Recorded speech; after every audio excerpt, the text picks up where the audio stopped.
শুভ সন্ধ্যা। ৯ বছর পেরিয়ে ১০ বছরে পা দিয়েছে বাংলাদেশ স্টাডি ফোরাম।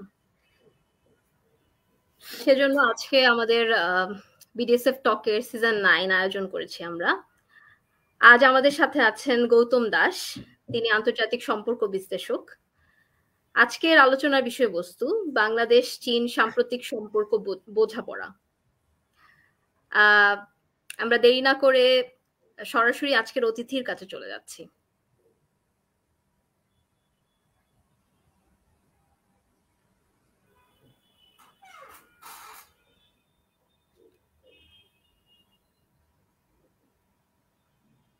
গৌতম দাস, আপনি কি শুনতে পাচ্ছেন? হ্যাঁ, শুনতে পাচ্ছি। Thank you. জি।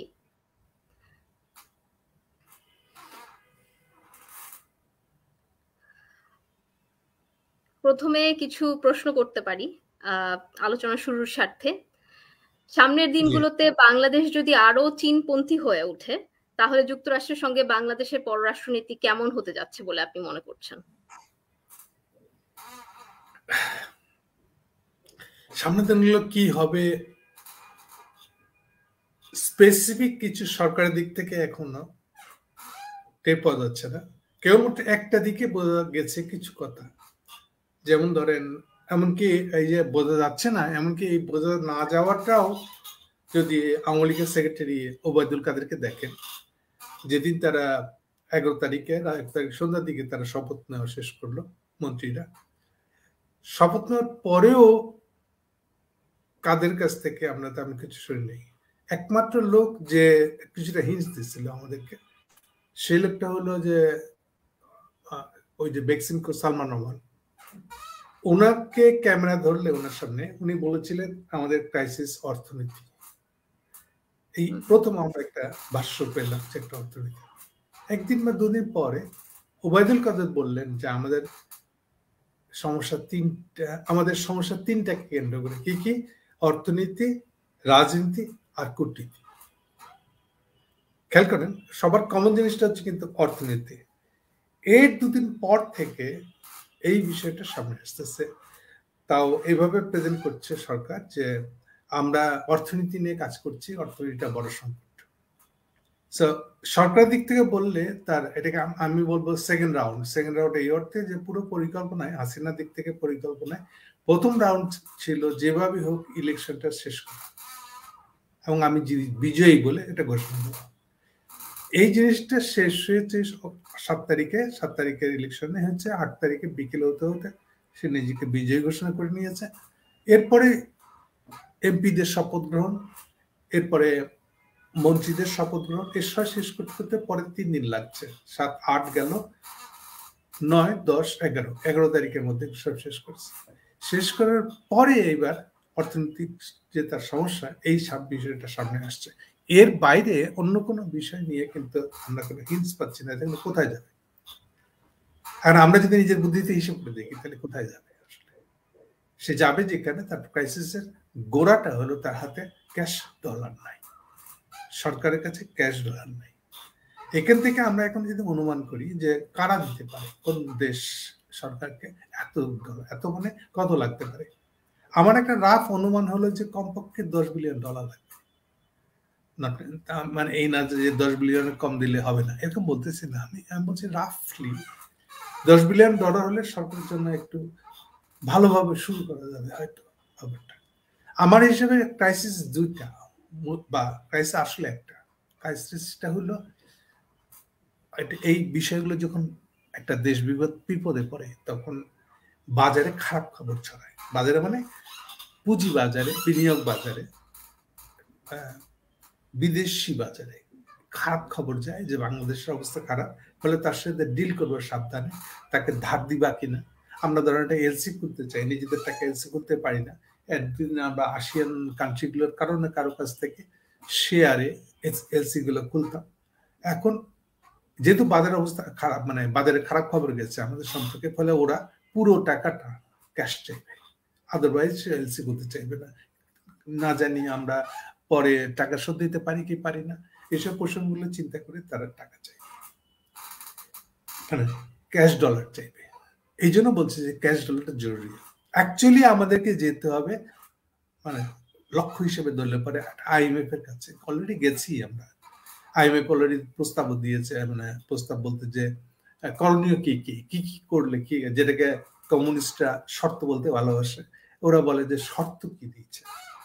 আমি এই শর্ত কি দিয়েছে বলে আইএমএফ কে দায়ী করা, তার সমস্যা হলো সব আইএমএফ এ, এটা অ্যাবসার্ড, বোকামি আমি মনে করি। আমি ওই ভাষায় বলবো না, আমি বলবো যে আমাদের ইয়ে দরকার, আইএমএফ এর একটা সার্টিফিকেট দরকার যে বাংলাদেশ প্রথম সার্টিফিকেটটা হবে আমাদের কি কি সমস্যা আছে, এই সমস্যাগুলো মিটবে কি কি হলে, এটাকেই তারা শর্ত আকারে বলে যেভাবে হোক তালিকা আকারে আমাদেরকে দিবে। এরপরে আমাদের দরকার পড়বে এই তালিকার প্রথম জিনিসটা হলো আসলে ডলার লাগবে। অনেকে মনে করে যে বাংলাদেশে এই ধরনের পরিস্থিতিতে বা যে কোনো দেশের ধরনের পরিস্থিতিতে আইএমএফ বোধহয় আমাদের ওই ডলার গুলো দেয় না, এটা ভুল ধারণা। আইএমএফ ডলার দেয় খুবই কম, দেখবেন যে হয়তো 1/3ও না, যার রিকোয়ারমেন্ট তার 1/3ও দেয় না, 1-2 বিলিয়ন ডলার দিবে হয়তো। পাকিস্তানের ক্ষেত্রে যদি দেখেন, ইমরান খান ক্ষমতায় আসছিল 2018 সালে, তখন কি করছিল, পাকিস্তানের রিকোয়ারমেন্ট ছিল 20 বিলিয়ন ডলার, তার থেকে আইএমএফ থেকে নিয়েছিল মাত্র 6 বিলিয়ন। বাকি সবটাই চীন নিজেই একা এই সবটা দিতে চাওয়া সত্ত্বেও ইমরান নেয়নি সেটা। ইমরান নিচ্ছিল আইএমএফ থেকে 6 বিলিয়ন, চীন থেকে 6 বিলিয়ন, আর বাকিটা সৌদি আরব থেকে। এভাবে তার রিকোয়ারমেন্ট সে পূরণ করছে। কেন ডলারটা আগে দরকার, এই ডলার দিয়ে, নগদ ডলারটা দিয়ে সে শুরু করবে কাজটা আসলে মূলত এই জন্য। সো আইএমএফ ওই যে রিকোয়ার্ড ডলারটা সেইটা পূরণ করে দেওয়ার সংগঠন না আসলে। আইএমএফ এর মূল কাজটা হলো বাজারে যে খারাপ খবর গেছে, এই খারাপ খবরটাকে পজিটিভ খবরে নিয়ে আসা। কারণ পুরো বাজার, গ্লোবাল বাজার বিশ্বাস করে একমাত্র সংগঠনকে, সেটা হলো আইএমএফ। সেই জন্য আইএমএফ নিজে প্রফেশনাল কায়দায় একদম দেশের ভিতরে অর্থনীতিতে কোথায় কি আছে, সমস্যা আছে, লুকানো কি কি আছে, সব খুঁজিয়ে দেখে বেরিয়ে এরপর সেটা একটা রেকমেন্ড দেয়। সো আমাদের আলটিমেট গোল হবে ওর কাছ থেকে এটা প্রথমে কি কি দরকার তা জানতে পারা, আর শেষে একটা ভালো রেকমেন্ডেশনে বেরিয়ে আসে যে হ্যাঁ আমরা আমাদের প্রবলেম শেষ করছি। এটা হচ্ছে আমাদের ইকোনমিক ক্রাইসিস মেটানোর স্টেপ গুলো আর কি। সো ফর্মালি ধরলে প্রথম কাজ হলো আইএমএফ এর কাছ থেকে একটা ভালো রেকমেন্ডেশন পাওয়া, শেষে এগুলো আমাদের লক্ষ্য, ইমিডিয়েট লক্ষ্য। তা আমাদের রিকোয়ারমেন্ট গুলো কি তা সে আমাদেরকে জানাবে, আর এই কাজ শুরু করতে গেলেই আমাদের কাছে নগদ ডলারের প্রশ্ন আসবে। আমার বিচারে এই নগদ ডলার কে দিতে পারে এই মুহূর্তে বাংলাদেশকে, এই মুহূর্তে নগদ ডলার দেওয়ার মুরদ যারা আছে, সামর্থ্য যারা আছে, এই হিসেবে চীনই একমাত্র তার সম্ভাব্য সোর্স যেখান থেকে সে ডলার দিতে পারে। কারণ এটা খুব চারটিখানি ডলার না। আর এই ডলার চাই বলে আবার অনেকে মনে করবে আচ্ছা 20 বিলিয়নের একটা প্রজেক্ট পেলে তো হবে না, হবে না। কারণ 20 বিলিয়নের কেন, যত বিলিয়নেরই প্রজেক্ট এর না কেন, যতটা প্রজেক্ট বাস্তবায়ন হয় আমরা ততটুকু ডলার পাবো। তাও আবার এর সবটা যা কিনবে তার সবটাই তো বাংলাদেশি পণ্য না, বাংলাদেশ দেয় নাই তার। সো এটা বাংলাদেশ ওই অর্থে বাংলাদেশের কাছে 1-2 বিলিয়ন ডলার বছরে আসবে। তো বছরে 1-2 বিলিয়ন কোনো ইয়েই না, কোনো অর্থই না আসলে সেখানে, যেখানে আমাদের প্রতি মাসে আমাদের আমদানির বিলই হয় প্রায় 5 বিলিয়ন। সো সেখানে বছরে 1-2 বিলিয়ন এটা কোনো ব্যাপার না। এই জন্য প্রকল্প দিয়ে কোনো কাজ হবে না। এই জন্য বলছি ক্যাশ ডলার থাকবে অন্তত 3 মাস, যেন ওটার উপর ভরসা করে আমরা একটা বড় সাপোর্ট পেতে পারি আমাদের আমদানির ক্ষেত্রে। সো প্রথম কথা হলো তার মানে অর্থনৈতিক সংকট, ফাইনালি এটা যাচ্ছে যে চীনের কাছ থেকে অর্থ। এই জন্য আপনার কথার একটু বড় করে উত্তর দিলাম যদিও জিনিসটাকে বোঝাবার জন্য, কিন্তু সার কথাটা হচ্ছে যে আমাদের এখন নগদ ডলার লাগবে, এবং নগদ ডলারটা চীন ছাড়া অন্য কেউ দিতে পারবে বলে আমার কাছে মনে হয় না। এই ফলে আমি যদি এখানে থামি এখন, যে আমাদের সংকটটা হলো অর্থনীতি, আমাদের নগদ ডলার লাগবে, নগদ ডলারটা চীন দিতে পারে। এখন আমরা কি চীনের কাছে যাব, গেলে কি দিবে, এটা হচ্ছে সেকেন্ড পার্টটা। গেলে দিবে কিনা এটা নির্ভর করছে একদম স্ট্র্যাটেজিক হিসাব। এই ব্যাপারটা একেবারে স্ট্র্যাটেজিক এই জন্য যে একমাত্র চীনের এই সামর্থ্যটা আছে যে কোনো কাউকে আমাদের মতন দেশকে ডলার যোগান দেওয়ার সামর্থ্যটা তার আছে। আমি একটা উদাহরণ দিই, এই সম্প্রতিকালে কি আমরা এরকম ডলার পাইছি কিনা, উত্তর হচ্ছে হ্যাঁ পাইছি। কিরকম, এই যে পদ্মা সেতুটা চালু হলো, পদ্মা সেতু চালুর আগে পদ্মা সেতুর কন্ট্রাক্টরের বিল দেওয়ার সামর্থ্য ছিল না আমাদের। এদিকে আমরা উদ্বোধনের ডেট করি অবস্থা, কেউ আনঅফিশিয়ালি করেও দিয়েছে, কিন্তু বিল না পেলে তো উদ্বোধন হবে না, কারণ কন্ট্রাক্টে হ্যান্ড ওভার করবে না। তো তখন চীন বুদ্ধি দিছিল একটা, চীনের যে ব্যাংকটা AIIB, এই ব্যাংকটা থেকে তারা একটা, এটাকে ওরা বলে বাজেট সহায়তা। হেডিংটা অদ্ভুত, বাজেট সহায়তা না, বাজেট সহায়তার নামেই একমাত্র ক্যাশ ডলার দেওয়া যায়।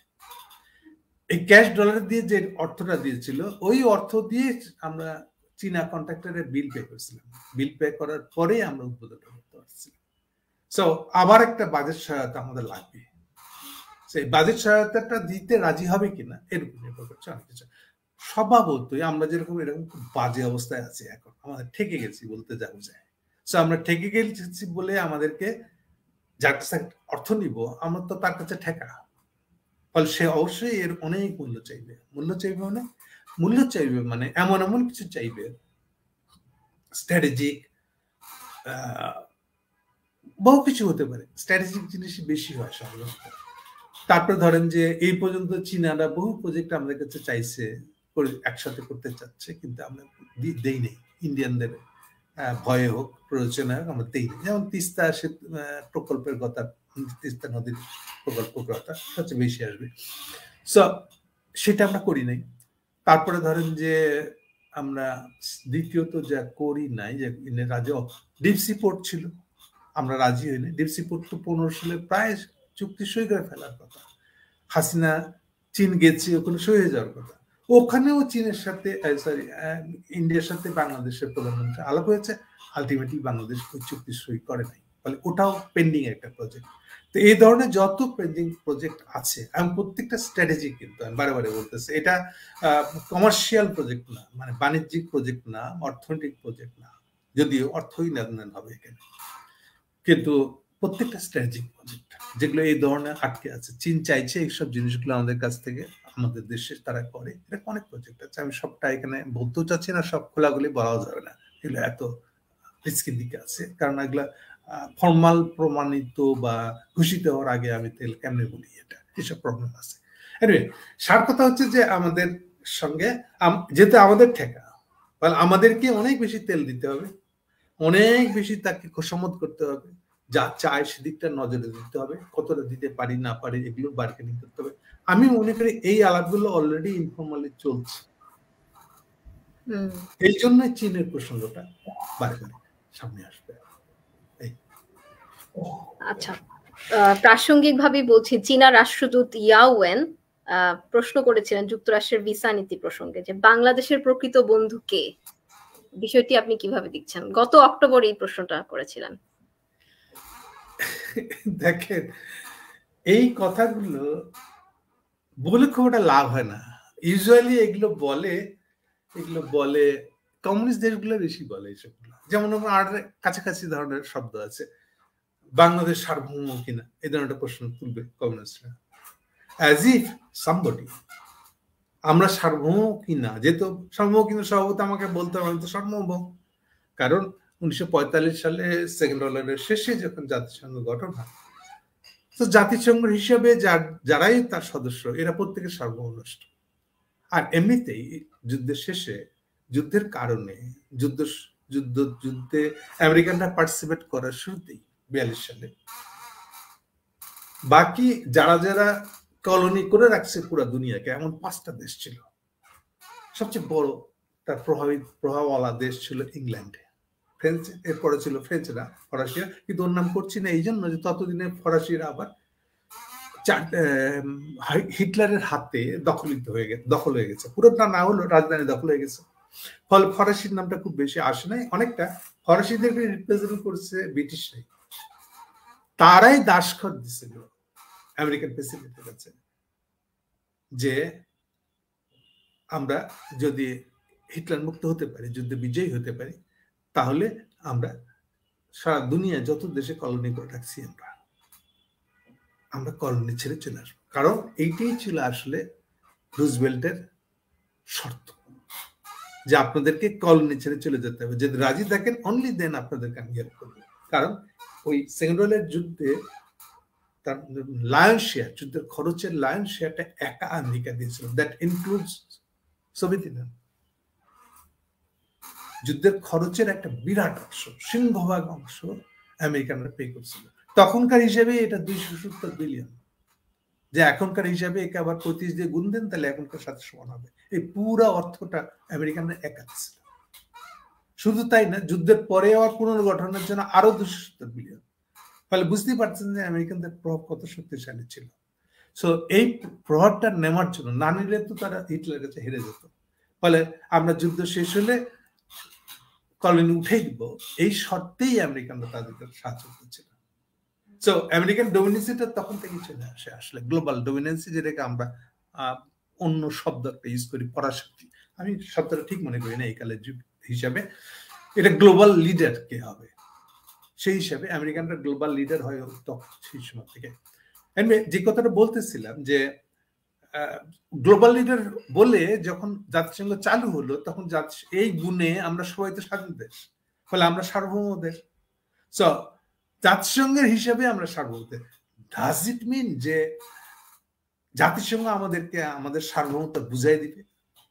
আমাকে যদি কেউ সার্বভৌম মানতে না চায় তাহলে আমি কি করব? এটা হচ্ছে আসল প্রশ্ন। প্রশ্ন ওইটা না আমরা সার্বভৌম কিনা, আমাদেরকে আমেরিকানরা এরকম স্যাংশন দিতে পারে কিনা, এগুলো লিগ্যাল প্রশ্ন। আসলে এই প্রশ্ন কোনো মানে হয় না আসলে, কারণ উত্তর একটাই, আপনার সার্বভৌমত্ব দেখানোর অনুরোধ, আপনার সার্বভৌমত্ব আপনার আছে, এটাকে স্টাবলিশ করার দায় দায়িত্ব আপনার, এটা আপনাকেই প্রমাণ করতে হবে। এখন আমাকে প্রমাণ করতে হবে অনেকগুলো মানে হতে পারে। আরেকটা মানে হতে পারে, যেমন ধরেন আমি আরেকটা পরাশক্তি দেশের সাথে এমন সম্পর্ক রাখছি যে আমি আক্রান্ত হলে সে আমাকে, ঠিক যেমন 71-এ আমরা যখন স্বাধীনতা গেলাম আমাদের প্রবলেম দেখা দিল, যেহেতু আমাদের অত্যন্ত মুরদ নাই, যে আমরা দেশি হইনি তখন পর্যন্ত, বাংলাদেশ হয়নি, তো আমরা কি করে পাকিস্তানের সঙ্গে পারবো? তো তখন অল্প কথায় বলে মেইন অ্যারেঞ্জমেন্টটা হলো কি, যে আমরা ইন্ডিয়ার সাথে একটা চুক্তি করলাম যে আমাদের কিছু হলে পরে ইন্ডিয়া আমাদেরকে রক্ষা করবে। আর ইন্ডিয়া একইভাবে চুক্তি করলো সোভিয়েত ইউনিয়নের সাথে, তখন সোভিয়েত ইউনিয়ন ছিল। 25 বছরের চুক্তি, যেটা আমরা 25 বছর চুক্তি করেছিলাম, কিন্তু আমাদেরটা লিখিত পরিত হয়নি, কখনোই আর হয়নি পরে। সো বাংলাদেশের গ্যারান্টার সে অর্থে হলো আসলে সোভিয়েত ইউনিয়ন। সো আমরা যে সার্বভৌম হয়ে উঠলাম তা বিকজ সোভিয়েত ইউনিয়ন এবং ভায়া ইন্ডিয়া। সো আলটিমেটলি দেখেন, আমি আমার সার্বভৌমত্বের ব্যাপারটা তো এনশিওর করতে হয়েছে আমাকে নিজেই, যেভাবে করি না কেন আমি। সো সার্বভৌমত্ব কথাটার মানেই হলো এরকম। সো আজকে চীনারা যেটা বলতেছে এটা হলো অনেকটা শোনাই দেওয়া আর কি, যে তুমি কি বাংলাদেশের দিতে পারো কিনা। আমেরিকা বলবে আমার মুরদ আছে বলে এনে দিছি, তোমাদের মুরদ থাকলে টাকাও। পুরো জিনিসটা মুরদের, আসলে বল প্রয়োগের মুরদ। আমি বল প্রয়োগ করবো, তোমার পারলে ঠেকাও, পাল্টা বল প্রয়োগ করো। সো এই প্রশ্ন, এইসব প্রশ্নগুলোর একটাই উত্তর, আপনার মুরদ দেখে থাকে যে। এই আমার সার্থকতা হলো এটা। ঠিক আছে, এবার বামপন্থী রাজনীতি নিয়ে সামান্য একটু প্রশ্ন। চীন ও রাশিয়া বামপন্থী রাজনীতির পাটাতন বলা যায় চীন ও রাশিয়াকে।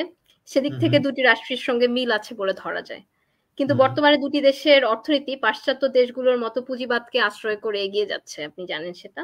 সামনের দিনগুলোতে চীন বা রাশিয়ায় সমাজতন্ত্রের ভবিষ্যৎ কি? বিরাট প্রশ্ন। আমি প্রথমত মনে করি সমাজতন্ত্র বলে যে ভাবনাটা ছিল, এই ভাবনার জনক হলো অ্যাকচুয়ালি প্র্যাকটিক্যাল সমাজতন্ত্রটা, যেটা এটার জনক হলো আসলে Stalin, not Karl Marx, not Lenin. Practically এগুলো তো তারা তাদের কথা বলে গেছে, কিন্তু এটা বাস্তব রূপটা দেখাতে বা খাড়া করতে হয়েছে স্টালিনকে। এবং সেখানে যে ব্যাখ্যাটা দাঁড়িয়ে আছে, এই ব্যাখ্যাটা স্টালিনের। কোনটা সমাজতন্ত্র, এই যদি প্রশ্ন করি এভাবে, কোনটা সমাজতন্ত্র, এটা কার্ল মার্কস কি বলছে, এটা লেনিন কি বলছিলেন, সেদিক থেকে এর উত্তর করা হয় না। উত্তর করা হয় স্টালিনের দিকে। খুব অল্প একটা বা দুইটা বাক্যে যদি আমি বলি, সেটা হলো এই, যে যদি সমস্ত প্রোডাকশন সিস্টেমটা সরকারি মালিকানায় করা হয়, ওটাই সমাজতন্ত্র। এই হচ্ছে স্টালিনের সমাজতন্ত্রের কথাটার সার্থকতা। বাস্তবতা হলো সবার আগে এই তত্ত্বে কাজ করে যার কাজ হয় নাই, বুঝতে পারছে এটা আগাচ্ছে না, সেই লোকটার নাম মাও সেতুং। মাও সেতুং এটা টের পাইছিলেন 1958 সালে। 58 সালে খেয়াল করেন 49 সালে চাইনিজ কমিউনিস্ট পার্টি ক্ষমতা আসছে, মানে 10 বছরের মধ্যে তারা রিয়েলাইজ করছে যে স্টালিনের এই তত্ত্ব কাজ করবে না।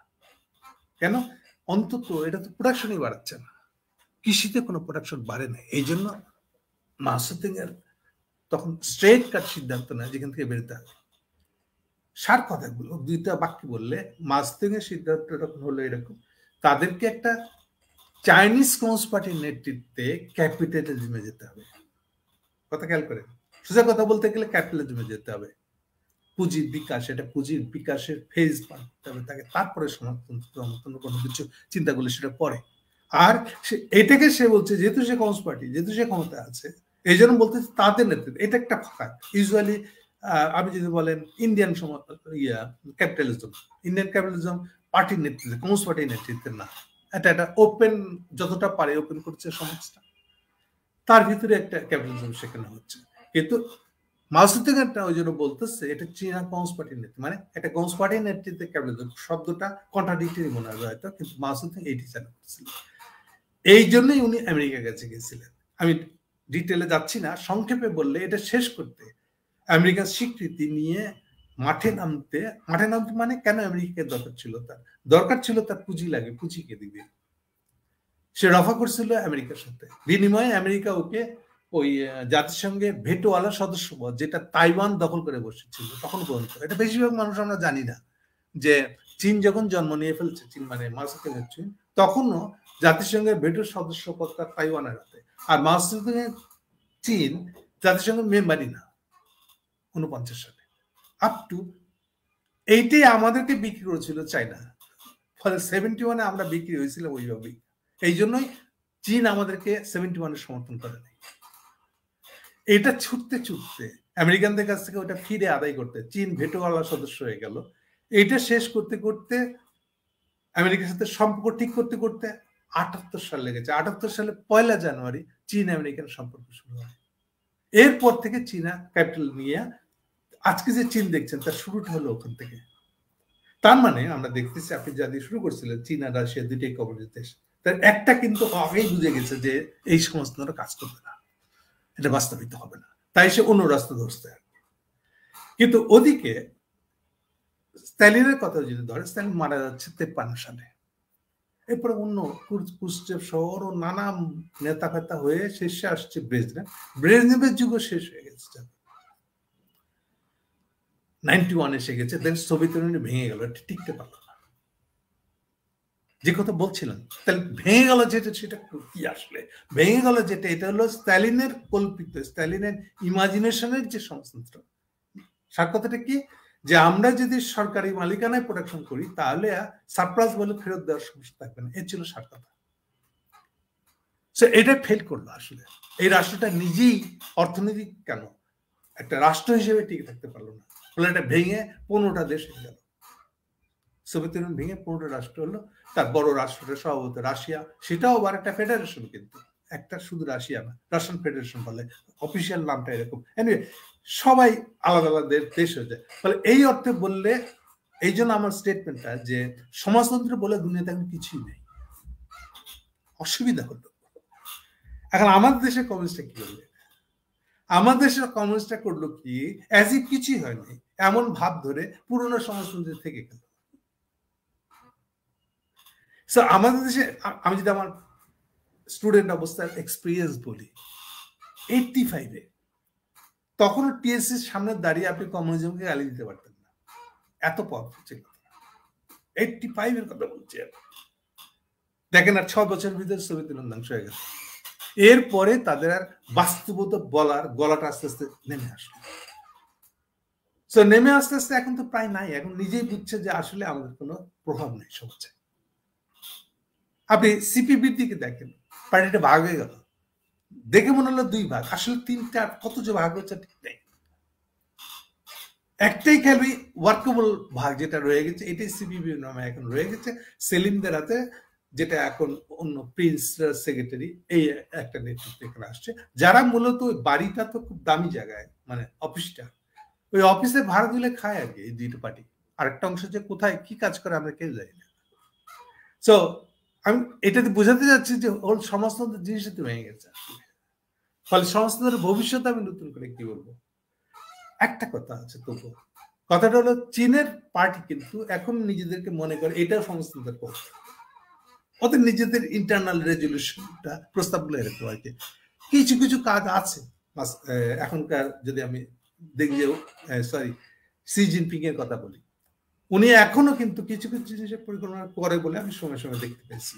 যেমন কোন কোম্পানি, প্রাইভেট কোম্পানি বিশাল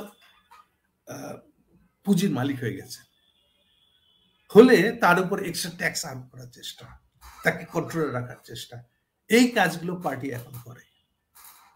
সো এরকম একটা কিছু হতে পারে বড়, কিন্তু সাবধান, যা কিছুই হোক না কেন মনে রাখতে হবে সরকারি মালিকানায় করে দিলেই যে সব সমাধান, এই আইডিয়াটা ফেল করছে, কাজে করতে গিয়ে ফেল করছে। আরো একটু স্পষ্ট করে, আরো শক্ত করে বলি, রাষ্ট্রীয় মালিকানায় প্রোডাকশন করলেই সমাজতন্ত্র হয়ে যাবে, সারপ্লাস ভ্যালু ফেরত দিতে সক্ষম হয়ে যাব, এই ধারণাটা লেনিন পছন্দ করতেন, বা লেনিনের ধারণা ছিল না। এটা প্রমাণ আপনি 1905 সালে লেনিন এটা বই আছে, development of capitalism in Russia বলে, অর্থাৎ রাশিয়ায় পুঁজিবাদের বিকাশ বলে এক মোটা বই আছে। ওই বইয়ের ভিতরে দেখবেন আপনি লেনিন কি করে সমাজতন্ত্র বুঝতেন তার ধারণা ওখানে আছে, এবং এর সাথে এই স্ট্যালিনের বুঝের কোনো সম্পর্ক নাই। এমনকি এই যে সরকারি মালিকানায় সবকিছু গোড়া, সরকারি মালিকানায় করে দিলে সব ঠিক হয়ে যায়, এটা মার্কস কোথাও এত স্পেসিফাই করে এটার উপরে খালি জোর দিয়েছে, এটা আমার মনে হয় না, আমার রিডিং তা বলে না আসলে। সো বুঝতে পারছেন যে সমাজতন্ত্রের ভবিষ্যৎ কি হবে, এটা নতুন টার্মিনোলজি আসবে আসলে বলে আমার ধারণা। আপাতত এই ব্যাপারে কারো কোনো আগ্রহ নেই, কারণ জিনিসটা ডেট আসলে। আরো বিশেষ করে শেষ পয়েন্ট এটা যে যেহেতু গ্লোবাল ইকোনমিক অর্ডার একটা তৈরি হয়েছে, গ্লোবাল ইকোনমিক অর্ডার মানে এটাকে আরো স্পেসিফাই বললে মূল বিষয়টা হলো গোটা বিশ্ব জুড়ে ইন্টারস্টেট যেটাকে বলি বাণিজ্য, আন্তঃরাষ্ট্রীয় বাণিজ্য শুরু হয়েছে। সো পুরো দুনিয়াটা এখন মূল বিষয়, মূল চালিকা শক্তি হচ্ছে আন্তঃরাষ্ট্রীয় বাণিজ্যটা। এটাকে আমরা অনেকে গ্লোবালাইজেশনও বলি। 1980 সাল থেকে এটা শুরু, এবং এটা ডমিনেটিং জায়গায় চলে গেছে, এমন ডমিনেটিং যে ট্রাম্প যখন ক্ষমতা নিল সে কিন্তু এটার বিরুদ্ধে। সে বলছে আমি কোনো আন্তর্জাতিক দায় দায়িত্ব, দুনিয়ার কি হলো না হলো, যুদ্ধের ন্যাটো থাকবে কি থাকবে না, এইসব দায় দায়িত্ব নিতে পারবো না। আজকাল ইদানিং আর একটা ইয়ে হয়েছে, এটা কিন্তু প্রাইভেট গ্লোবাল ইকোনমিক ফোরাম বলে বিজনেসম্যান ওলাদের একটা ফোরাম আছে, এটা কিন্তু প্রাইভেট, কোনো রাষ্ট্রীয় না কিন্তু, বা ইউএন এরও না, এটা প্রাইভেট। এদের একটা সম্মেলন হয় প্রত্যেক বছর 20 জানুয়ারি, ইয়েদের শপথ নেওয়ার সময় আমেরিকান প্রেসিডেন্টে, তারা সেই সময় শপথ নিয়েছিল, ট্রাম্প শপথ নিয়েছে, কিন্তু ট্রাম্প ওই গ্লোবাল ইকোনমিক ফোরামে যায় নাই। গেছিল কে, এই সি জিনপিং গেছিল, আর সেই সময় অ্যাঞ্জেলা মার্কেল ছিল আসলে ইউরোপিয়ানের সবচেয়ে বড় লিডার বলতে পারেন আপনি, জার্মানির চ্যান্সেলর, মানে প্রধানমন্ত্রী আর কি, এই দুজন গেছিল আসলে। সো গ্লোবাল ইকোনমিক ফোরামে কারা অ্যাটেন্ড করতেছে আর কেন পালায় যাচ্ছে আমেরিকান প্রেসিডেন্ট, সেখানে যায়নি। এগুলো হচ্ছে সিমটমটা আসলে, এটা কোথায় যাচ্ছে, কোন দিকে যাচ্ছে, এই আমার মনে হয় রাফলি একটা ধারণা দিতে পেরেছি আপনাকে। হ্যাঁ, আমরা অর্থনীতি বিষয়ে কথা বলছি যেহেতু, আপনি অনেকদিন ধরে বৈশ্বিক পরাশক্তি হিসেবে চীনের উত্থান বিষয়ে লিখছেন। আপনি এমনটাও বিশ্লেষণ করেছেন যে মার্কিন যুক্তরাষ্ট্রকে সরিয়ে চীন হতে যাচ্ছে 1 নম্বর পরাশক্তি। ঠিক কোন অর্থে চীন পরাশক্তি হতে যাচ্ছে বলে আপনি মনে করছেন? হ্যাঁ, এইটা বোঝার জন্য সবচেয়ে সহজ একটা টার্মিনোলজি আগে ঠিক করে ফেলতে হবে, আগে কারেক্ট করে নিতে হবে, কারেক্ট করেন আর না করেন, অন্তত আমি যে অর্থে বলি সেটা আমি এটা পরিষ্কার করে নিই। আমরা এর আগে যে পরাশক্তি শব্দটা ইউজ করতাম, পরাশক্তি, আমি এটা নিয়ে একটা লেখা লিখেছি, হয়তো এই 2-4 দিনের ভিতরে একটা শেষ করবো। পরাশক্তি মানেটা শুনলে বা অর্থ শব্দটা শুনলে আমার কাছে মনে হচ্ছে মিলিটারি একটা ব্যাপার, সামরিক ব্যবস্থা করা।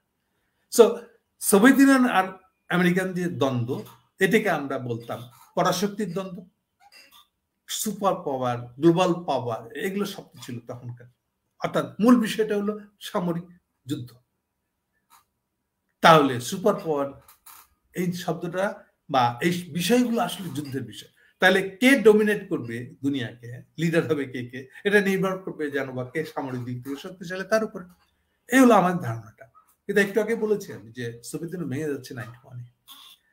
ভেঙে যাওয়ার পরে এবার পুরান হিসাবে আমরা বলতেছি দুনিয়া হয়ে গেল এখন এক মেরুর। কেন? কারণ আমেরিকার প্রতিদ্বন্দ্বী নাই, সোভিয়েত ইউনিয়ন নাই, সে এক মেরুর হবে। দেখেন তবুও ধারণাটা কিন্তু মিলিটারি ধারণা। আমি বলছি ধারণাটা মিলিটারি ধারণা না, এটা কখনোই ছিল। আগেও ভুল বুঝেছি আমরা। যে জিনিসটা উঠে আসছে সেটা হলো আপনি বলতে গেলেন একটা গ্লোবাল প্রভাবশালী দেশ কে হবে, এই অর্থে নেতা, গ্লোবাল নেতা। টার্মিনোলজিটা বদলাতে হবে, গ্লোবাল নেতা বলতে হবে পরাশক্তির জায়গায়। কেন? এরপরে দেখেন আমেরিকা উঠে আসতেছে, সরি চীন উঠে আসতেছে এক্স্যাক্টলি বললে একদম দৃশ্যমান হয়ে গেছে। এটা হলো 2010 আমার হিসেবে। যদিও এর পুরো শতকটাই চীনের উত্থানটা একদম আবছা হয়ে উঠে আসতেছে। চীনের ইকোনমিক উত্থানের সবচেয়ে ডাবল ডিজিটেড জিডিপি যেটা সময়, যেটা 20 বছর বলা হয়, টানা 20 বছর, এটা 1990 থেকে 2010 এই সময় ডাবল ডিজিট গ্রোথ হয়েছে। তা যখন 2010 সালে আসছে ততদিনে কিন্তু আবার একটা গ্লোবাল মহামন্দা দেখা দিচ্ছে 2007 সালের শেষে, 8 সালের শুরুতে। হোল গ্লোব মানে হোল ইউরোপ একদম অর্থনৈতিক মন্দা দেখা দিচ্ছে, গভীর মন্দা। চীন তখন এর আঁচ লাগেন। এর মানে হলো চীনের ইকোনমি তখনও আমেরিকা ডিপেন্ডেন্ট বা ওয়েস্ট ডিপেন্ডেন্ট তখনও অতটা হয়নি। এই জন্যই এটা সিমটম হচ্ছে যে চীনের জিডিপি তখনও অত কমছে না। তবুও 10 সালের দিকে এটা 7% হয়ে গেছিল। এটাকে সবচেয়ে নিচু বলা হয়। তার ইকোনমিক উত্থান হলো আসলে এই 20 বছরে। এরপর থেকে এবার চীনকে কাউন্ট করতে হচ্ছে, আমেরিকাকে কাউন্ট না করে পারার সম্ভব হচ্ছে না। তবুও আপ টু ওবামা আমল, ওবামা মানে 16 সাল পর্যন্ত, 16 সাল পর্যন্ত ওবামা চেষ্টা করে গেছে, অ্যাপ্রোচ করছে যখন চীনের কাছে, চীনের আরো নতুন কিছু সুযোগ সুবিধা, আরো নতুন কিছু বাণিজ্যিক সুবিধা তাকে পাইয়ে দিচ্ছে, সেও খুশি থাকে, ডিস্টার্ব না। এটি ছিল অ্যাটিটিউড। এরপরে যখন 17 সাল থেকে ট্রাম্প আসলো, এইবার রেশারেশিটা শুরু হলো। কিন্তু ট্রাম্প যেহেতু গ্লোবাল বাণিজ্যের ইন্টারেস্টেড না, ফলে ওটা আবার এক ধরনের ওয়াকেবারের মতন হয়ে গেল। সো আমি বলতে চাচ্ছি এরপরে তাহলে অরিজিনালি 45 পরে কি হলো, আমেরিকান উত্থানের দিকটা খেয়াল করেন। আমেরিকানরা গ্লোবাল লিডার হয়ে গেল কবে থেকে? ফরমাল উত্তর হবে 45 সাল। কেন? 45 সালের আগে পর্যন্ত দুনিয়াতে পুরো দুনিয়াটাই তো কলোনি হয়ে বসে আছে। 5টা ইউরোপিয়ান দেশ, তার মধ্যে 2টা সবচেয়ে বড়, ইংল্যান্ড আর ফ্রান্স, তারা পুরো দুনিয়াকে, মানে যদি এখনকার হিসেবে ধরি রাষ্ট্রের সংখ্যা হল প্রায় 193টা। এই হিসেবে বললে ব্রিটিশরা 100-র উপরে, সম্ভবত 120টা দেশের কলোনি করে রাখছে। আমাদের ফরাসিরা করে রাখছে প্রায় 53 বা এরকম না, 53 বা 58 এরকম একটা নাম্বারের মাঝখানে হবে। সো এই দুটা দেশে যদি এরকম করে থাকে তাহলে বাকিদের কি অবস্থা বুঝতেই পারেন আপনি। সো পুরো দুনিয়াটা কলোনি হচ্ছে। ফলে এখানে আর কার কি এসে যায়, সবচেয়ে তারাই ঠিক করছে। তাহলে আমেরিকানরা আমাদের কিন্তু মুক্ত করছে, সেই হিসেবে বললে পরে কলোনি মুক্ত স্বাধীন দেশ হিসেবে ঘোষণা দেওয়ার সুযোগ দিচ্ছে, এবং আমরা সবাই ইউএনের মেম্বার হয়েছি। এইবার ইউএনের মেম্বার যখন হয়েছি আমরা, হওয়ার পরে এবার আমাদের সাথে একটা বাণিজ্য সম্পর্ক করবে, এই জিনিসটা আমরা আমেরিকান নেতৃত্বে করছি। কেন? আরো একটা বড় প্রমাণ হলো এইবার আমরা একটা গ্লোবাল ইকোনমিক ইনস্টিটিউশন বানাইছি। এইটারই 2টা পার্টের নাম হলো আইএমএফ আর ওয়ার্ল্ড ব্যাংক। আইএমএফ গ্লোবাল বাণিজ্যটা চালু রাখার প্রতিষ্ঠান। বলেন। আমরা গ্লোবাল লিডার সম্পর্কে কথা বলছিলাম। যদি আমি ওই জায়গায় ফেরত আসছি। এই যে গ্লোবাল বাণিজ্যকে কন্ট্রোল করার একটা প্রতিষ্ঠান আমরা তৈরি করলাম। একদিকে জাতিসংঘকে যদি আপনি পলিটিক্যাল ইনস্টিটিউশন ধরেন, তাহলে ইকোনমিক গ্লোবাল ইনস্টিটিউশনটা গড়ে উঠতেছে আইএমএফ ওয়ার্ল্ড ব্যাংককে কেন্দ্র করে। কেন? মূল সমস্যা হলো আমাদের কারেন্সির কার মান কি, এটা কে ঠিক করে দিবে?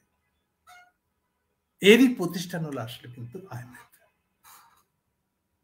কারণ আপনি যখন ইন্ডিয়ার সাথে বাণিজ্য করবেন, কিছু একটা কেনা বেচা করবেন, একটা শার্টই বেচবেন মনে করেন ইন্ডিয়াকে, ইন্ডিয়া জিজ্ঞেস করবে আচ্ছা কত $, $1 কয়টা দিবা, কিংবা কত ডলার লাগবে একটা শার্ট কিনতে। এটা যদি সে না জানে, ডলারে হতে হবে কিন্তু আবার, অথবা তার কারেন্সিতে বলতে হবে আমাকে। তো আমি কিভাবে আন্দাজে বলবো যে ইন্ডিয়ান এত রুপি হলে শার্ট দেব? তাহলে আমার কারেন্সির মানটা ঠিক করবে কোন একটা ইন্টারন্যাশনাল অর্গানাইজেশন, এবং যে প্রফেশনালি কাজটা করবে, হোমজিক্যালি না, যাকে যারটা ইচ্ছা দিল এটা না। বাজার স্টাডি করবে, প্রত্যেকের অর্থনৈতিক অবস্থা স্টাডি করবে, এর উপর ভিত্তি করেই আইএমএফ প্রতিদিন সকালে, আজকের আইএমএফ নিজের একটা কারেন্সি আছে এসডিআর নামে, ওই এসডিআর মানে কত ডলার তা বলে দেয়। আর এটা আসলে ঠিক করে আইএমএফ। আইএমএফ এর 5টা কারেন্সি আছে, যেটাকে বলে যে বাস্কেট অফ কারেন্সি, এক ঝুড়ি কারেন্সি, 5টা দেশের নাম করে। ওই 5টা দেশের ওই দিনের যা রেট, মানে যে দিনের যা মান, তার একটা গড় করে, ওই গড়টাই সে এসডিআর ওই দিনের জাতিসংঘের রেট বলে দেয়। ওইটার উপর কম্পেয়ার করে এবার দেশ নিজের কারেন্সির মানটা ঠিক করে। তাহলে এই কারেন্সির মানটা ঠিক করে সে গ্লোবাল বাণিজ্যটা হওয়ার একটা কন্ডিশন তৈরি করে।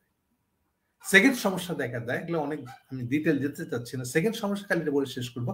সেকেন্ড সমস্যাটা হলো যে আপনি যে আমার আজকে আপনার এই রেট হল, কিন্তু কোনো কারণে আপনার ফরেন কারেন্সি নাই, কিন্তু আপনি কিনে ফেলছেন, কারণ এটাতে নগদ ডলার দিয়ে তো কেউ কেনা বেচা করে না। সো এই যে যদি আপনি ঘাটতিতে পড়ে যান তাহলে কি হবে?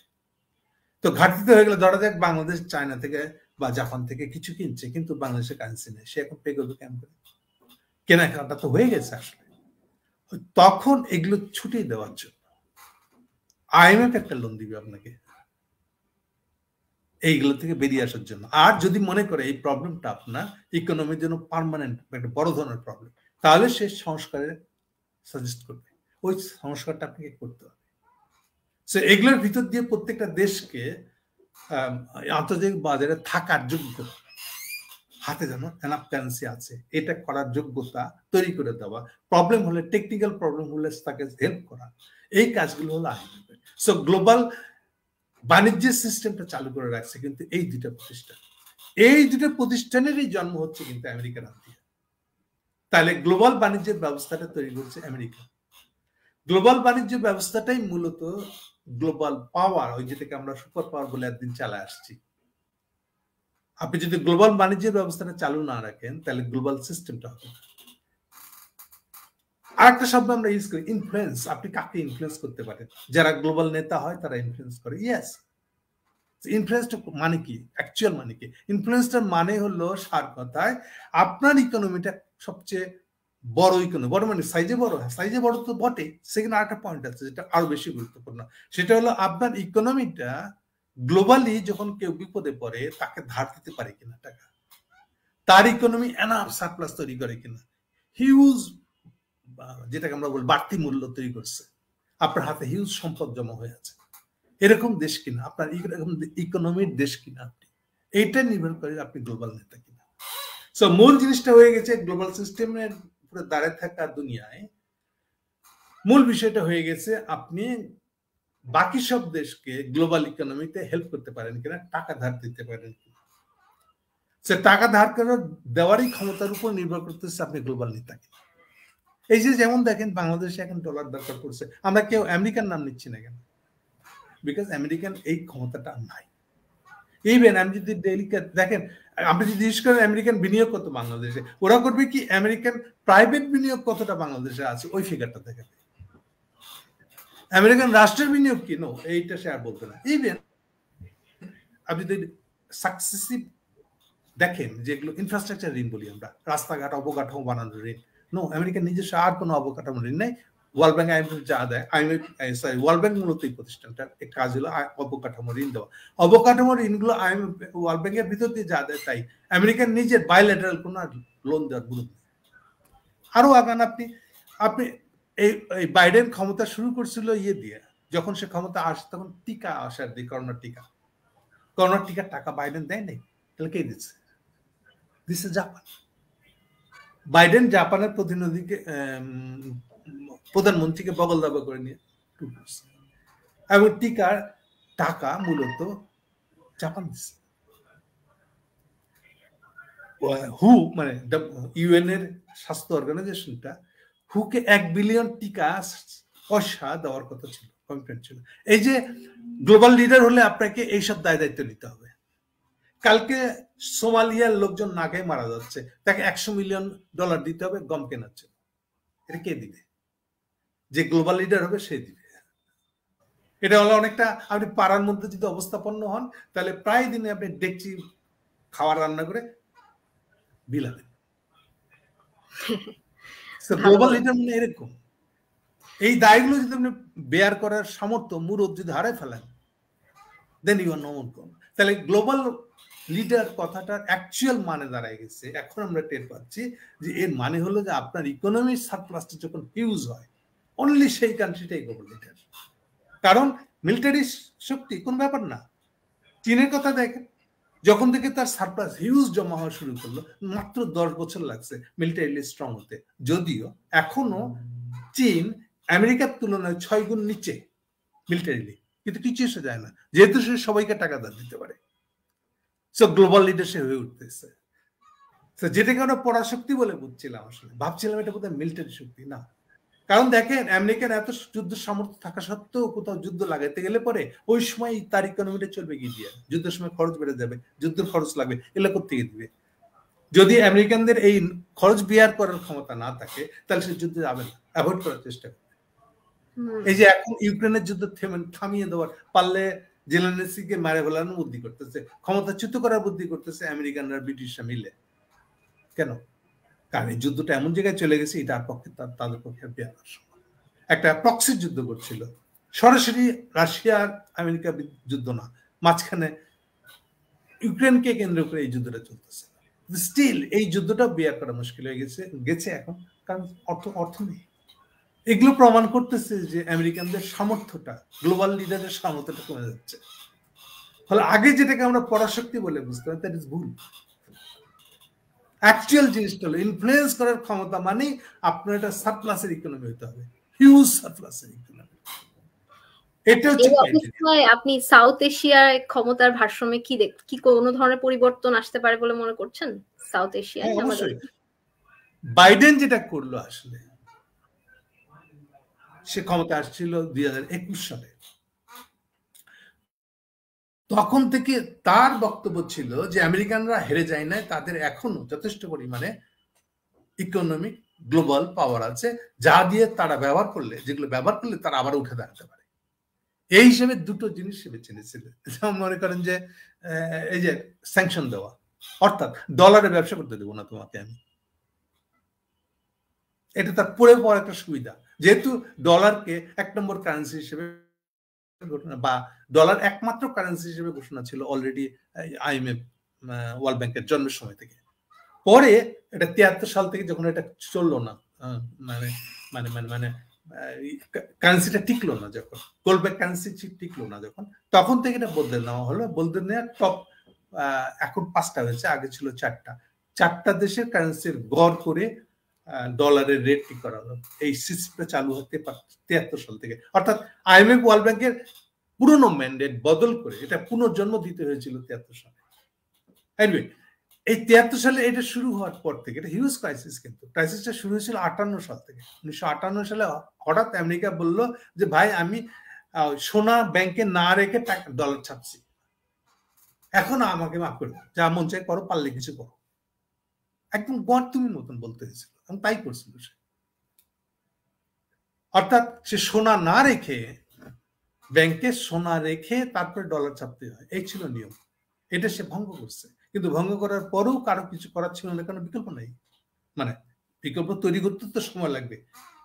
এই তৈরি হতে হতে যখন তৈরি হলো, তৈরি হওয়ার পরে আইএমএফ ওয়ার্ল্ড ব্যাংকের আবার ম্যান্ডেট লিখতে হয়েছে।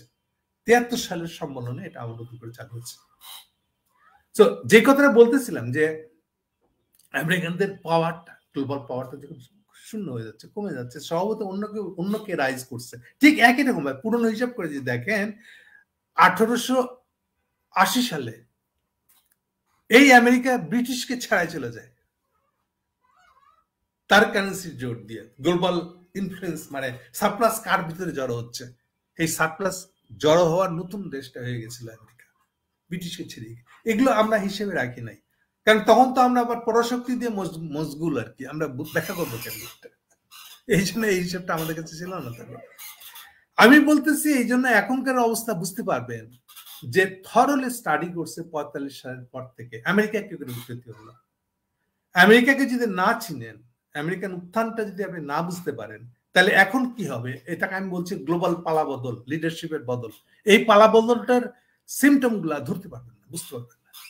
আর একটু আগায় বলি, চীনারা সবচেয়ে ভালো বুঝতেছে কেন, কারণ চীনারা 45 সালের পর থেকে চেঞ্জটা কিনে হয়েছে, থরলি স্টাডি করছে। চীনের লিডিং কয়েকটা ইউনিভার্সিটিতে এগুলো নিয়ে রীতিমতন গবেষণা হয়। আর আজকাল ওটা জিনিসটাকে অনেকটা রিলিজ করে দিয়েছে যে সবকিছু পার্টির আন্ডারে হতে হবে এমন না, ইউনিভার্সিটির ভিতরে ওই স্টাডি সেন্টার বানানো হয়েছে যারা ওই সময়টাকে স্টাডি করে, আর স্টাডির ফলাফলটা, নিট ফলাফলটা পার্টিকে হেল্প করে, সরবরাহ করে। এটা দিয়ে তারা 45-এর সময়টা বুঝছে বলে এখন যা কিছু করতেছে প্ল্যান মাফিক করতেছে প্রত্যেকটা। চাইনিজ এমনিতেই প্ল্যান ছাড়া কোনো কাজ করে না। এই যে ইভেন বাংলাদেশকে এখন কিভাবে টাকা ধার দিবে, কিভাবে তার প্রডাক্টটা নেবে, ইন্ডিয়ান প্রডাক্টটাকে দূরে খেদাই দিবে, এটাও প্ল্যান করা আছে, সে প্ল্যান না করে না। এনিওয়ে, এই স্টাডিটা সে করছে, চাইনিজ ইউনিভার্সিটি গুলো স্টাডিটা করছে। এই জন্য আমি সবাইকে সাজেস্ট করবো যত বেশি পারেন আমেরিকান হিস্ট্রির অন্তত এই পার্টটা 42-এর পর থেকে অন্তত 80 সাল পর্যন্ত আমেরিকানটা কি করে সার্ভাইভ করে লিডারশিপটা ধরে রেখেছে, এইটাকে যদি স্টাডি করে বুঝতে পারেন, দেন এখনকার গ্লোবাল চেঞ্জটা বোঝা সহজ হবে। যেমন চীনারা কি করবে আপনি বলতে পারবেন, রাফ দিয়ে একটা ধারণা দিতে পারবেন চীনারা এখন গ্লোবাল লিডাররা উত্থানের সময় কি করে তার একটা উদাহরণ আছে আমাদের সামনে। ফলে চাইনিজের সময় কি হবে এটাও আপনি ওই আলোকে, আমি যা কিছু বলি কিন্তু আমি ওই স্টাডিটার আলোকে বলি, নিশ্চয়ই আমি জাত জানি না, বা এটা কোনো ইয়ে না, মানে আপনার গণনা না, এটা গণক না, গণকের কাজ না। এই দুটো প্রশ্ন করতে চাচ্ছি, একটা হচ্ছে চীন প্রশ্নে বাংলাদেশের রাজনৈতিক দলগুলোর কি ধরনের অবস্থান ভবিষ্যতে নেওয়া উচিত বলে আপনি মনে করছেন, আর ভবিষ্যতে কি বাংলাদেশের পররাষ্ট্রনীতি চীনের দিকে ঝুঁকে যাবার সম্ভাবনা আছে কিনা? আচ্ছা, প্রথম প্রশ্নের উত্তর দিই, পরেরটা আবার মনে করে দিবেন আমাকে। প্রথমটা একটু বলে নি, তা বলার আগেও আর একটা সাবধান বাণী দিয়ে দিই, এটা সবার জন্য সাবধান বাণী। এটা আমাদের টেন্ডেন্সি আছে, ঝোঁক আছে, ভাই আপনি কোন পন্থী, আপনি কি আমেরিকা পন্থী না চীন পন্থী, এটা বলেন আগে। এই যে পন্থী দিয়ে বোঝা, ব্লক দিয়ে বোঝা, এটা কোথেকে আসছে? এটা আসছে ওই আমরা ওই সময়টাকে বলতাম পরাশক্তির যুদ্ধ। সোভিয়েত পন্থী, আপনি কি সোভিয়েত পন্থী না মার্কিন পন্থী, এইভাবে কথা বলতাম আমরা। পন্থীর আলাপটা সেখান থেকে। আমি সবাইকে সাবধান করে দিতে চাই, আমার এই কথাগুলো শোনার আগে বা পড়ার আগে বা বুঝবার আগে শিওর হয়ে নেবেন যে আপনার মাথায় পন্থী চিন্তা নাই। কেন? পন্থী দিয়ে কোনো কিছুকে ব্যাখ্যা করতে যাওয়া ভুল, এ কালে অন্তত। কোন কালের পর থেকে? বিশেষ করে আমি বলেছি একটু আগে 91 সালে সোভিয়েত ইউনিয়ন ভেঙে গেছে, অর্থাৎ পন্থীগিরি আর নাই। তার চেয়ে বড় কথা, পন্থীগিরির সার কথাটা কি ছিল আসলে? সার কথাটা হলো পুরো সোভিয়েত ইউনিয়ন ভেঙে 15টা রাষ্ট্র হয়েছে, এই 15টা রাষ্ট্র প্লাস সোভিয়েত ইউনিয়নের পাশে বাফার স্টেট ছিল আরো প্রায় 8-10টা। এই 25টা রাষ্ট্রের কেউ IMF এর মেম্বার ছিল না। মেম্বার না থাকার মানে হলো তাদের সাথে বাকি গ্লোবের কোনো বাণিজ্য সম্পর্ক ছিল না। এই যে বাণিজ্য সম্পর্ক না থাকা, এটা সবচেয়ে গুরুত্বপূর্ণ পার্ট। তার মানে কোল্ড ওয়ার যেটা, ব্লক রাজনীতির ভাগাভাগি যেটা, ব্লক রাজনীতির ভাগাভাগিটা যখন চলছে, তৈরি হচ্ছে, এই পুরোটার সময় কোন বাণিজ্যিক সম্পর্ক পরস্পরের সাথে নাই, দুনিয়া দুইটা ভাগ হয়ে আছে। সোভিয়েত ব্লকের কেউ IMF এর মেম্বার না, ফলে কোনো বাণিজ্য সম্পর্ক নাই। কিন্তু 91 সালের পর থেকে সবাই সদস্য। এখনকার পরিস্থিতিটা আর ব্লক না, ব্লক চাইলেও এখন ব্লক করা যাবে না। মানে ব্লকে ঢুকা, আমি আমার পররাষ্ট্রনীতি উপভোগ করবো, সাজাবো, আমি সোভিয়েত ব্লক না, আমি আমেরিকান পছন্দ করি না। না, আপনি পছন্দ করেন কি না করেন না, এটা আপনার পার্সোনাল ব্যাপার, ওখানে রাখেন। কিন্তু যদি গ্লোবাল রাজনীতি বুঝতে চান, এই পন্থী দিয়ে বুঝতে চেষ্টা করা। তার মানে যেমন আমি যে কথাটা বলতেছি, এই কথাটা যদি এখন চীনা ফেভারে যায়, তাহলে আপনি কি আমাকে চীনপন্থী বানাবেন? এটা ভুল। কারণ চীন উঠছে, এই উঠা না উঠাটা আমার তাকে পছন্দ করি কিনা তার সঙ্গে কোনো সম্পর্ক নেই। চীনের নিজের উপরে উঠবে কি উঠবে না, এটা অবজেক্টিভলি ডিসাইডেড, চীনের অর্থনীতিতে ডিসাইডেড। এটা তো আমি চীনের পক্ষে বেশি বললে তো আর চীন এটা গ্রহণ করবে তা তো না, বা চীন তাই হয়ে যাবে তা তো না। আবার উল্টোটা, আমি আমেরিকাকে খুব পছন্দ করি, এই জন্য চীনের প্রসঙ্গে খালি খারাপ খারাপ কথা বললাম। এটাকে আমি খারাপ খারাপ কথা চাইলে বলতে পারবো? এটা তো অবজেক্টিভলি চীনা অর্থনীতিটা কেমন, আমাকে সেই ভিত্তিতে কথা বলতে হতো। আবার আরো ঝামেলা আছে দেখেন, যেটা প্রায় বলি আমি, এখনো প্রত্যেক মাসে চাইনিজদের আমেরিকায় রপ্তানি হলো প্রায় 500 বিলিয়ন। অথচ বাইরের দিকটা দেখেন, চীন আর আমেরিকার দ্বন্দ্ব এত তীব্র যে মনে হয় কোন সময় না যুদ্ধ লেগে যায়। এটা গ্লোবাল ওয়ার, একটা ওয়ার্ল্ড ওয়ার লেগে যাওয়ার অবস্থা। অথচ একই সাথে তারা এরকম বাণিজ্য সম্পর্ক নিয়ে বসে আছে, যেটা অকল্পনীয় সোভিয়েত আমলে, মানে কোল্ড ওয়ারের আমলে, যেখান থেকে আমাদের ব্লকের চিন্তাটা মাথায় আসছে, যেখান থেকে আমাদের পন্থী চিন্তাটা আসছে। আমি বলছি এই বাস্তবতা নাই, ফলে পন্থী দিয়ে কোনো কিছু ব্যাখ্যা করতে চেষ্টা করাটা ভুল হবে। ওর থেকে তাদের পলিসি রিড করে, কিভাবে আগাচ্ছে, ওগুলো সিদ্ধান্ত কি নিচ্ছে, ওখানে আছে উত্তরটা। সো গ্লোবাল অর্থনীতিতে তার ভূমিকাটা কি, এর দ্বারা ঠিক হবে তার সিদ্ধান্ত কেমন হবে। ফলে আগে আসলে ছিল এক ধরনের ইডিওলজি বেসড। আপনি সোভিয়েত সমাজতন্ত্র পছন্দ করেন কিনা, যদি পছন্দ করেন তাহলে সোভিয়েতের পক্ষে গেলে কথা বলবো, এগুলো ছিল স্টাইল, এই জন্য পদ্ধতিটা তৈরি হতে পারছিল। এখন তো আপনি আইডিওলজি দিয়ে ডিসাইড করলে হবে না, তো এখন ইকোনমিক অবজেক্টিভিটিতে দাঁড়িয়ে কথা বলতে হবে আপনাকে। ফলে আপনি চাইলে এখন পন্থী হতে পারবেন না, পন্থী দিয়ে কোনো কিছু ব্যাখ্যা করতে যাওয়া ভুল হবে। এর হচ্ছে আমার প্রথম কথা। তাহলে এখনকার আমার প্রথম কথাটা হচ্ছে, এখন পার্টিগুলো তাহলে কি নেবে, বাংলাদেশ পার্টিগুলো, বাংলাদেশের পার্টিগুলো সবাইকে বলছি আমি, এটা নিয়ে আমার লিখেছি আমি 2014 সালে। আমি 2014 সাল থেকে লেখা শুরু করি। মূলত 2014 সালে থেকে আমি বলে আসছি, এখনো বলছি একই কথা। আমাদের মতন দেশগুলোর উপরে এই পালা বদলের সময়, এই যে আমেরিকা ইকোনমিক্যালি ডুবে যাচ্ছে, চাইনিজরা উঠে আসছে, এটাকে পালা বদল বলছি আমি। এই পালা বদলের যুগে আপনার পলিটিক্যাল পার্টিগুলা বা আপনার দেশের রাষ্ট্রের পলিসিগুলা হতে হবে কিরকম, পলিসিগুলো হতে হবে এরকম একটা ব্যালেন্স। আপনি মেইন শক্তি দুইটা বা তিনটা ধরেন, চীন, আমেরিকা আর রাশিয়াকেও যদি ধরেন না, তাহলে তিনটা শক্তির মধ্যে মূল শক্তি হলো রাশিয়া, চায়না এবং আমেরিকা।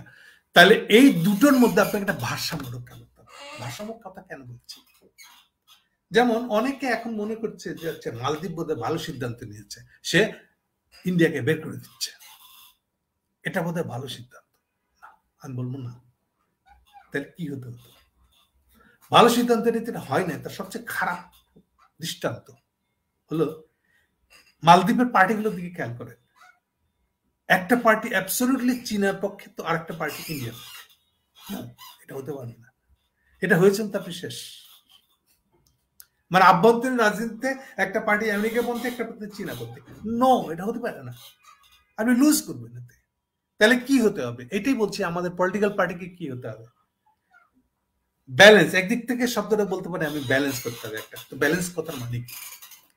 ব্যালেন্স বলতে আমি বোঝাতে চাচ্ছি যে ইউ হ্যাভ টু ডিসাইড যে আমি এই প্রজেক্টটা, এই কাজটা আমেরিকার সাথে করব, এইটা আমি চীনের সাথে করব, এতটুকু চীনের সাথে করব, এতটুকু আমেরিকার, এটা যেন আপনি ডিসাইড করতে পারেন। That is the main point.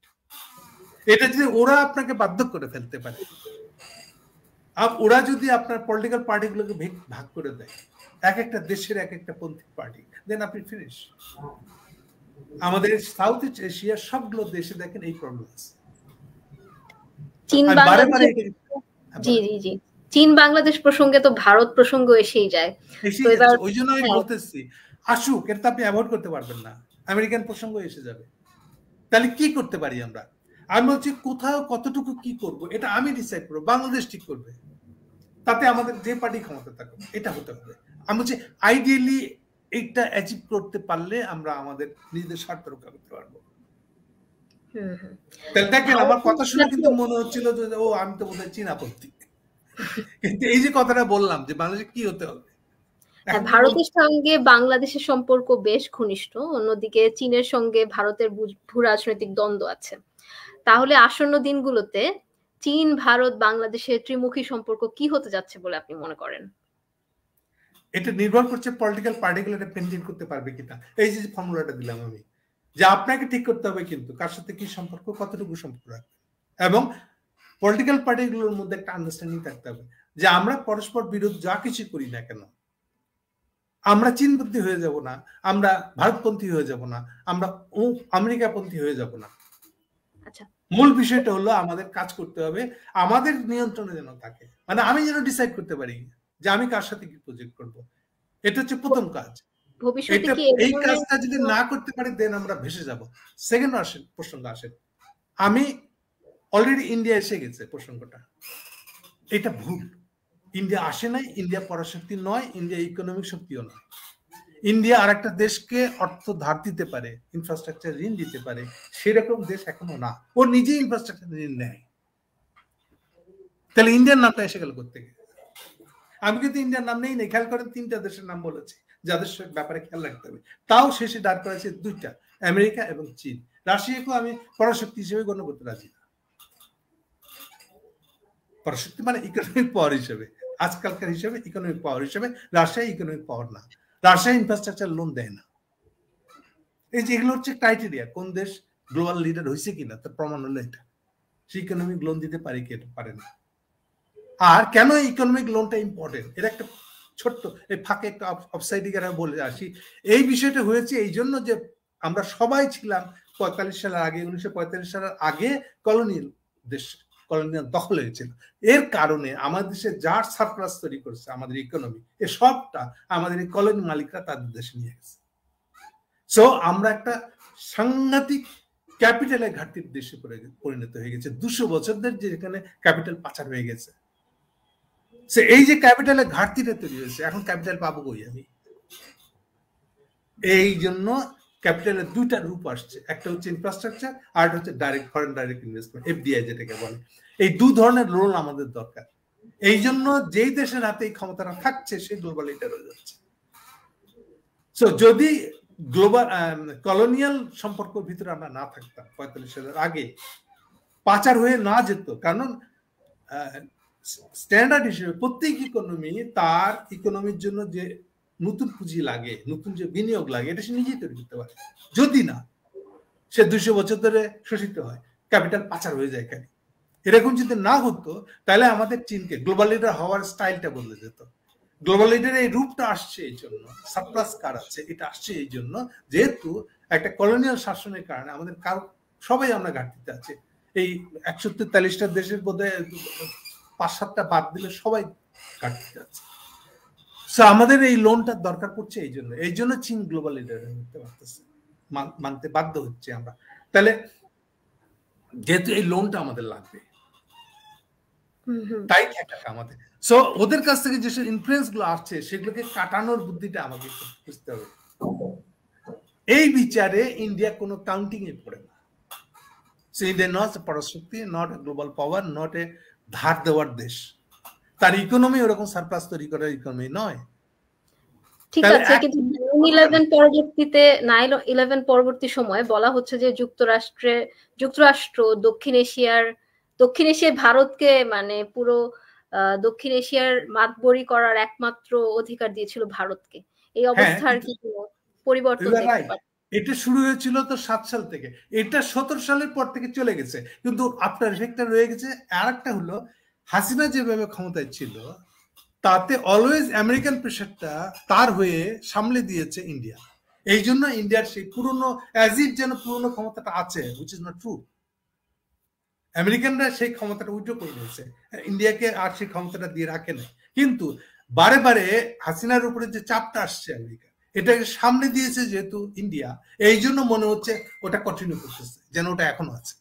কিন্তু অ্যাকচুয়ালি এটা না, এটা এবার প্রমাণ হবে। আমি মনে করি এবার যে হাসিনার পাওয়ারটা, ঠিক কোনো পদ্ধতি যতই চুরি করে ক্ষমতা আসুক না কেন, এবার সে ক্ষমতা আসছে উইদাউট ইন্ডিয়া।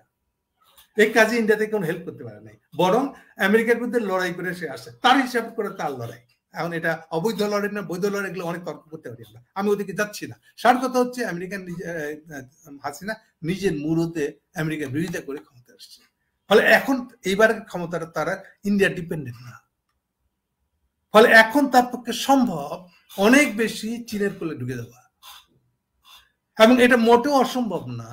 আমি যদি কাল সকালে দেখি যে হাসিনা ইন্ডিয়ার বিরুদ্ধে কথা বলছে, এই যে যেমন আজকাল পণ্য বর্জনের কথা বলছে, হাসিনা ধরে এর সাথে গলা মিলাই দিল, আমি আশ্চর্য হব না, বিকজ এটা পসিবল, বিকজ এই হাসিনার ইন্ডিয়া ডিপেন্ডেন্ট হাসিনা না এটা।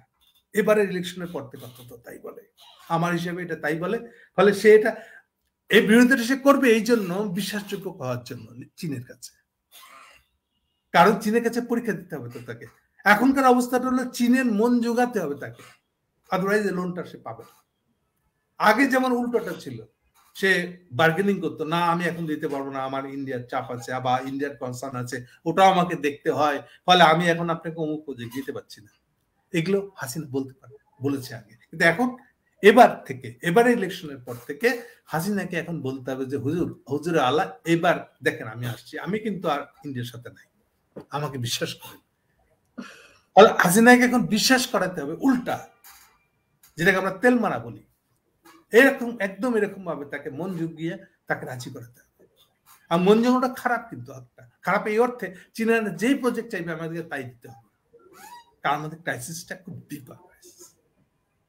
সো আমি আশা করি বুঝাতে পারছি যে সিচুয়েশনটা বদলে গেছে কিভাবে আসলে, যদিও আমাদের চোখে মনে হচ্ছে যে এটা আগের ইন্ডিয়া আছে। নো, ইন্ডিয়ান রাষ্ট্রদূত, ইন্ডিয়ান পররাষ্ট্রমন্ত্রী বাংলাদেশের পররাষ্ট্রমন্ত্রীর সাথে দেখা করছে, আমরা মনে হচ্ছে ও আচ্ছা এই তো আবার সেই সম্পর্ক শুরু না, এটা কখনো আর সেভাবে শুরু হবে না।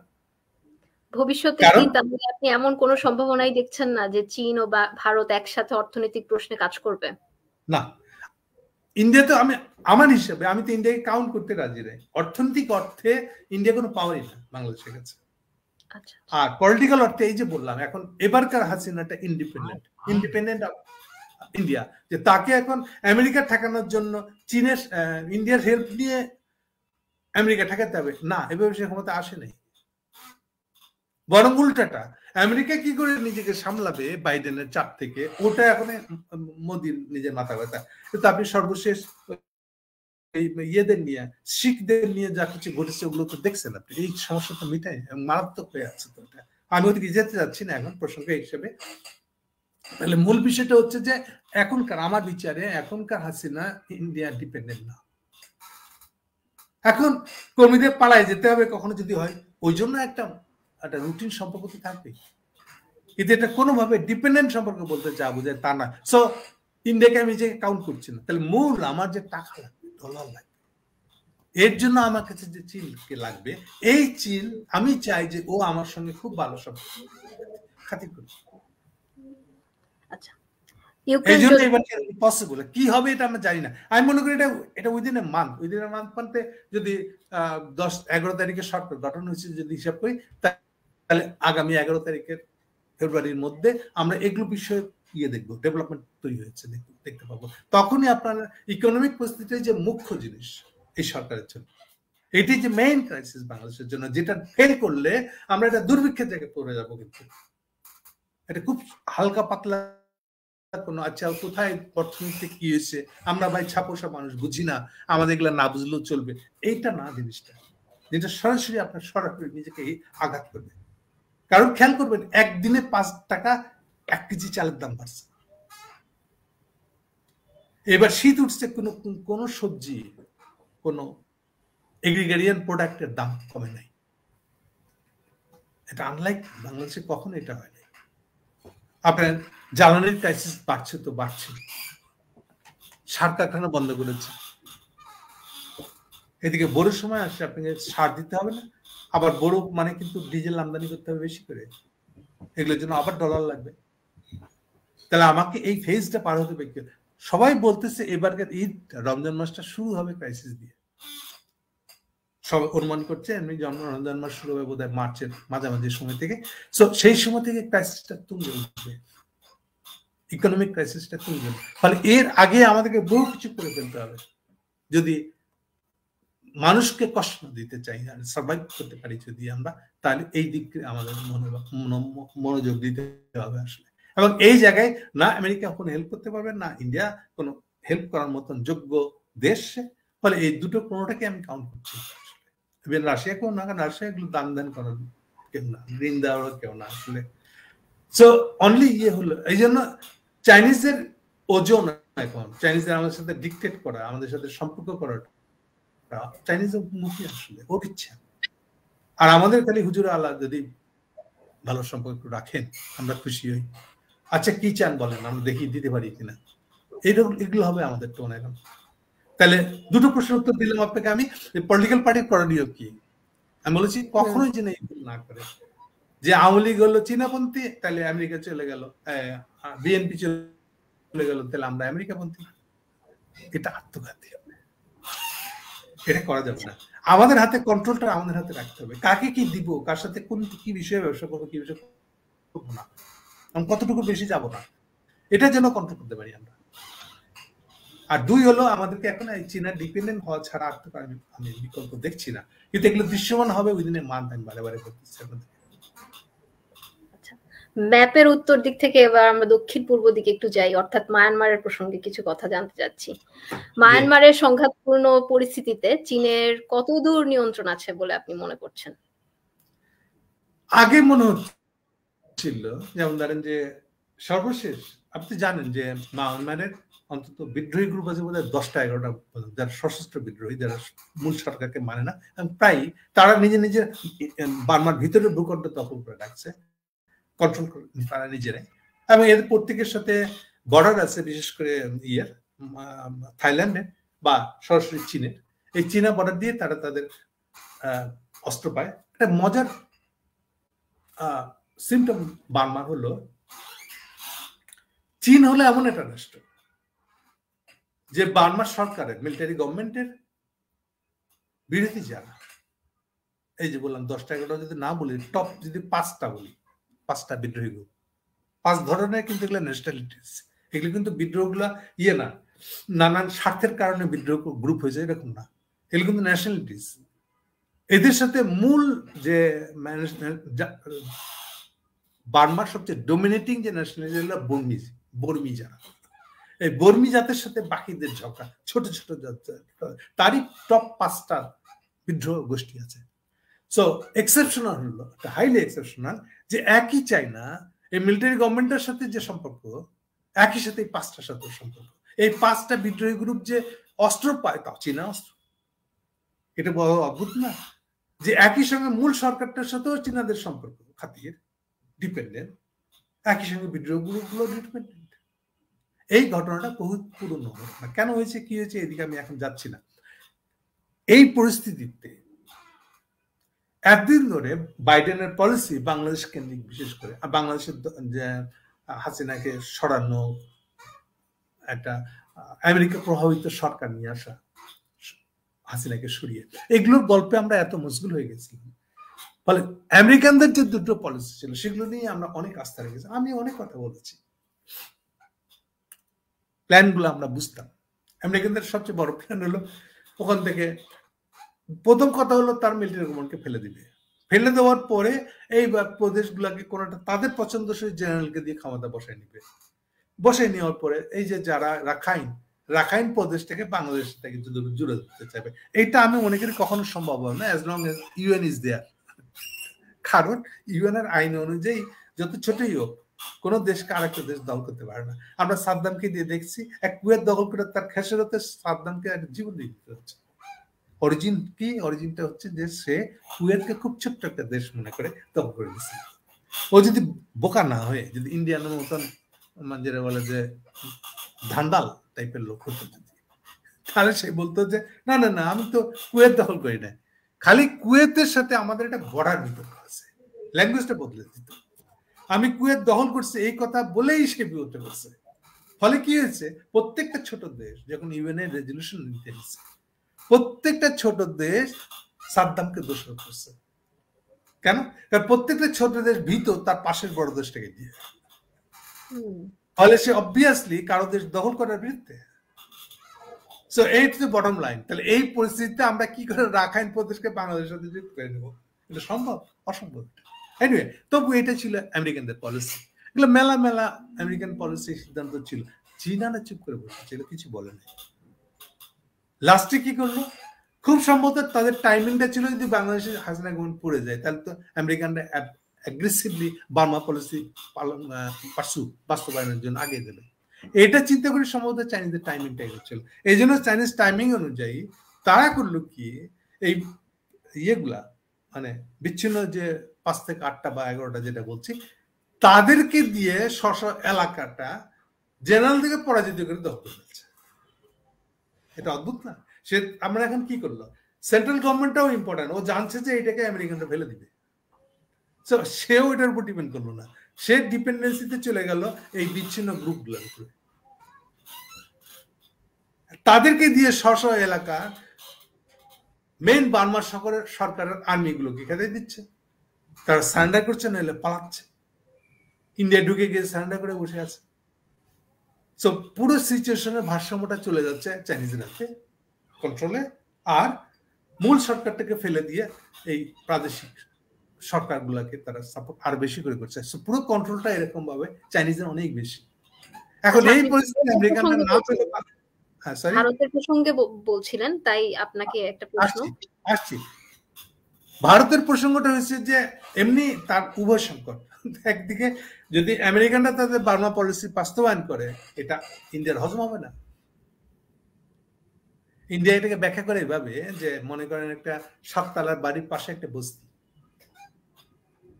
ইন্ডিয়া মনে করে আমি হলাম ওই বস্তিটা, আমার পাশে যদি কেউ 7 তলা বাড়ি বানায়, সে তোমার বাথরুম বেডরুম সব দেখবে সর্বক্ষণ। এটা তো হতে পারে না। এটা হচ্ছে ইন্ডিয়ানদের ভাষ্য। সো বার্মিজদেরকে আমেরিকানদের দখল করে নেওয়া মানে হবে যে তার ঘাড়ের উপরে থেকে তার বেডরুম দেখতেছে, এরকম অসুস্থ ইন্ডিয়ার জন্য।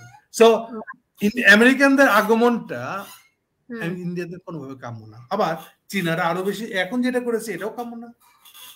তাহলে কি হবে? তাহলে এখন মুরুদ দেখেন পারলে। তাহলে মায়ানমার প্রশ্নে ভারত এবং চীন কি একমত হওয়ার কোনো সম্ভাবনা আছে বলে মনে করছেন আপনি? শুধু বার্মিজ প্রশ্ন না, আসলে এটা তো আমি একটা ব্রডার একটা ধারণা দিয়ে বলি সবসময়। At the end of the day ইন্ডিয়ানরা চাইনিজ কোলে গিয়ে উঠবে। আজকে দেখে মনে হচ্ছে সবচেয়ে বড় বিরোধটা বোধ হয় চাইনিজের সাথে ইন্ডিয়ার না, কারণ ইন্ডিয়ানদেরকে বিরোধ করতে হবে দুজনের সাথে। দুটো উত্থিত না, একটা উত্থিত আগের আর একটা নতুন উত্থিত, অর্থাৎ আমেরিকানরা আর চাইনাদের সাথে বিবাদে যেতে হবে, একটা পক্ষ নিতে হবে। ইন্ডিয়ানরা ভাবছিল এদের দুজনের বিবাদের মাঝে আমি মাখন খেয়ে নিব, উঠে যাবো করে। এই বোকার স্বপ্নটা তারা দেখছিল 2013 সাল থেকে, যখন চীনারা তাদেরকে এই যে বিআরআই বেল্ট রোডে জয়েন করতে বলছিল, তখন তাদের রিয়াকশন ছিল যে আমরা খুব বুদ্ধিমান, আমরা আমেরিকা আর চীনের যুদ্ধের মাঝে দুজনের পক্ষ থেকেই সুবিধা ভাগ করে নিয়ে, সুবিধা কেড়ে নিয়ে নিজেদেরকে উত্থান করে ফেলে, আমরা লিডার হয়ে যাবো। এরকম একটা ভুয়া কল্পনা তাদের মধ্যে ছিল। এখন কি হয়েছে অবস্থাটা?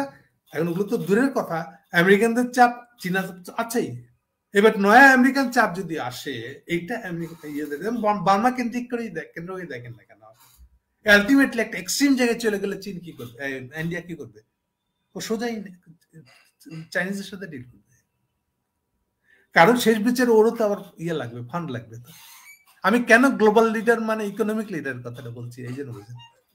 বাকি সবকিছু মানে আমরা বলি না প্রভাব, তো প্রভাব বিস্তার করার মূল উপাদানটা কি? মূল উপাদানটা হলো আপনার ইকোনমিটা সারপ্লাস করা। এটি হচ্ছে ইকোনমিক সক্ষমতাটাই আপনার মূল শক্তি। বাকি সবকিছু অন্য দেশকে প্রভাবিত করার সব শক্তি আপনি ওই দিনে মানে কয়েক বছরের মধ্যে আপনি অর্জন করে ফেলতে পারেন। এই জন্য বলছি পরাশক্তি শব্দটা ভুল, গ্লোবাল লিডার কথাটা রাইট। গ্লোবাল ইকোনমিক লিডার এভাবে বলে। পলিটিক্যাল যদি নাও বলতে চান, পলিটিক্যাল হওয়াটা আরেক ধাপ উপরে, কিন্তু মূল ধাপটা হলো গ্লোবাল ইকোনমিক লিডার। সো মূল শব্দটা হবে গ্লোবাল ইকোনমিক লিডার। সো ইন্ডিয়ার পক্ষে গ্লোবাল ইকোনমিক লিডারদের মধ্যে যদি বিচার করেন, তাকে তো অবশ্যই চাইনিজদেরটা বেটার। আমেরিকানদের নিজেদেরই অর্থনীতি নেই, ফলে আমেরিকান থেকে সে ইয়ে করবে না, পছন্দ করবে। এর পরে যতই পছন্দ অপছন্দ থাক না কেন, যদি জিজ্ঞেস করে পছন্দ কোনটা, বলবে আমেরিকা পছন্দ, কিন্তু আমেরিকা যাওয়া যাবে না। কেন? ওটার মুরুদ নাই। কি মুহূর্ত নাই, ইকোনমিক মুহূর্তটা নাই। সো আমি মনে করি এট the end of the day India যদি ভেঙে না যায় তাহলে ইন্ডিয়াটা চাইনিজ কোলে উঠবে, এভাবে নাইলে ওভাবে। কোন পথে যাবে আমি জানি না। অনেক কিছু পারমিটেশন কম্বিনেশন অদল বদল বহুত কিছু হবে। শুরুর দিকে আমরা দেখবো যে সে আমেরিকানদের সাথে নিয়ে চীনা বিরোধিতা করতেছে হয়তো, কিন্তু একটা পর্যায়ে দেখবো যে পথ বদল। ইভেন আমি মনে করি যদি মোদি চলে যায়, নতুন গভর্নমেন্ট যদি কংগ্রেসের নেতৃত্বে একটা কোয়ালিশন গভর্নমেন্টও যদি হয়, এতেই দেখবে যে কত কিছু বদলে গেছে। সো আমেরিকা বার্মাকে কেন্দ্র করে সবচেয়ে বড় ধাক্কাটা তো ইন্ডিয়া খাচ্ছে, ও তো সব দিক হারাইছে। একদিকে চীনের মতো আরো প্রভাবশালী হয়েছে বার্মাতে, আর আমেরিকানরা যতটুকু প্রভাব চাপ চেষ্টা করছে এটাও ইন্ডিয়ার স্বার্থে নয়। প্লাস আরো আছে সবচেয়ে মারাত্মক যেটা হয়তো ইন্ডিয়া বেঁচে গেল। আমেরিকানরা যদি বাংলাদেশ দখল নিতে পারতো তাহলে আমেরিকানরা ওদের আন্দামান দ্বীপ, আমাদের এই বঙ্গোপসাগর, এখানে তাদের ফ্লিট নিয়ে আসতো, এবং এটা মোটেও কোনোভাবেই ইন্ডিয়ানদের স্বার্থে না। এক্সট্রিমলি ইন্ডিয়া বিরোধী একটা শক্তি হতো এটা এই বাংলাদেশ তখন। সো ইন্ডিয়ার সমস্যাটা হলো বাংলাদেশ এখন যেই প্রভাবিত গভর্নমেন্টই আসুক, আমেরিকা প্রভাবিত কি চীন প্রভাবিত, এই দুটাই ইন্ডিয়ার বিরুদ্ধে কাজ করে, এবং ইন্ডিয়ার জন্য বিরাট এটা হচ্ছে আগামী দিনের সিনারিও যদি বলেন আপনি। এবার একটু ইউক্রেন, মানে সর্বশেষ প্রশ্ন আপনার কাছে ইউক্রেন যুদ্ধ প্রসঙ্গে। ইউক্রেন যুদ্ধ পরবর্তী বৈশ্বিক রাজনীতিতে আপনি কি চীনের প্রভাব বৃদ্ধি দেখতে পান? যদি দেখতে পান তাহলে এখানে বাংলাদেশের করণীয় কি? বাংলাদেশের কিছু আমরা বলবো যে প্রত্যেকটা দেশ যেন তার সার্বভৌমত্ব রক্ষা করতে পারে, এটা হলো আমাদের জেনারেল পজিশন।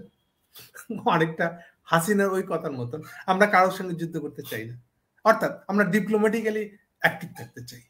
আসলে ফাইন, ইটস ওকে, সবাইকে যুদ্ধ করতে এমন কোনো মানে নেই। আর যুদ্ধই একমাত্র উপাদান এটা আমি মনে করি না। যুদ্ধ খারাপ জিনিস, আসলে যুদ্ধ আপনার পুঁজি নষ্ট করে দেয়, সবচেয়ে প্রধান সমস্যা যেটা। ফলে এগুলো অ্যাভয়েড করে থাকতে পারে সবচেয়ে ভালো, এই পলিসিটা বেটার। ওকে, সেকেন্ড আসেন যে ইউক্রেনের যুদ্ধ, ইউক্রেন পরে যখন যুদ্ধ যদি এখন থামাতে পারে, মানে যুদ্ধটা যদি শেষ করতে পারে, তারা কি করে শেষ করবে, এটা হচ্ছে সবচেয়ে বড় এমন একটা প্রশ্ন যার উত্তর ইউক্রেনবাসী একটা লোকের হাতে নেই। এক কথায় বললে ওরা কোনোভাবে শেষ করতে পারলে বাঁচে। অলরেডি ওয়েস্টার্ন মাইন্ড ঠিক করে ফেলছে একে ফেলে পালাবে। একে ফেলে পালাবে মানে কি, আপনি যদি খুঁজেন এই রিপোর্টগুলো আসতেছে, মনে করেন যে স্ক্যান্ডিনেভিয়ান দেশগুলো থেকে এই টাইপের রিপোর্ট হবে, যেগুলো অনুবাদ করে আমাদের প্রথম আলো ছাপে মাঝে মাঝে কেন প্রত্যেক সপ্তাহে 2-3টে রিপোর্ট থাকে। প্রত্যেকটা রিপোর্ট বলছে যে অলরেডি সিআইএ আর MI6 মানে ব্রিটিশরা, এদের ইন্টেলিজেন্স ট্রাই করতেছে কি করে ইয়েকে ফেলে দেওয়া যায়, ক্ষমতাচ্যুত করা যায়। কারণ সর্বশেষ কোথায় সে ঠেকছে দেখেন, যে $80 বিলিয়ন দিতে হবে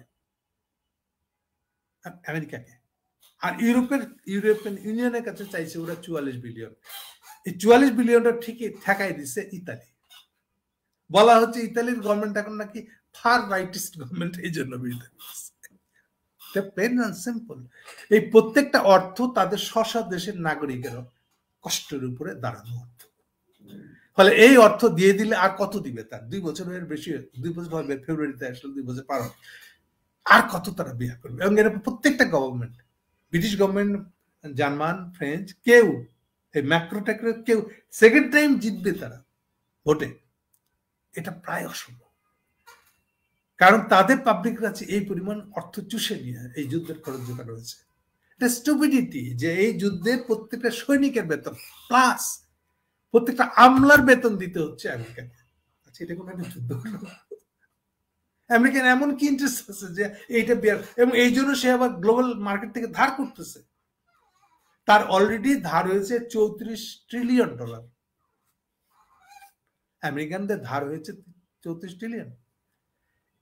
এটা অ্যাবসার্ড যে আমেরিকানরা টাকা ধার করে ইউক্রেনের কর্মীদের বেতন দিবে, এটা অসম্ভব।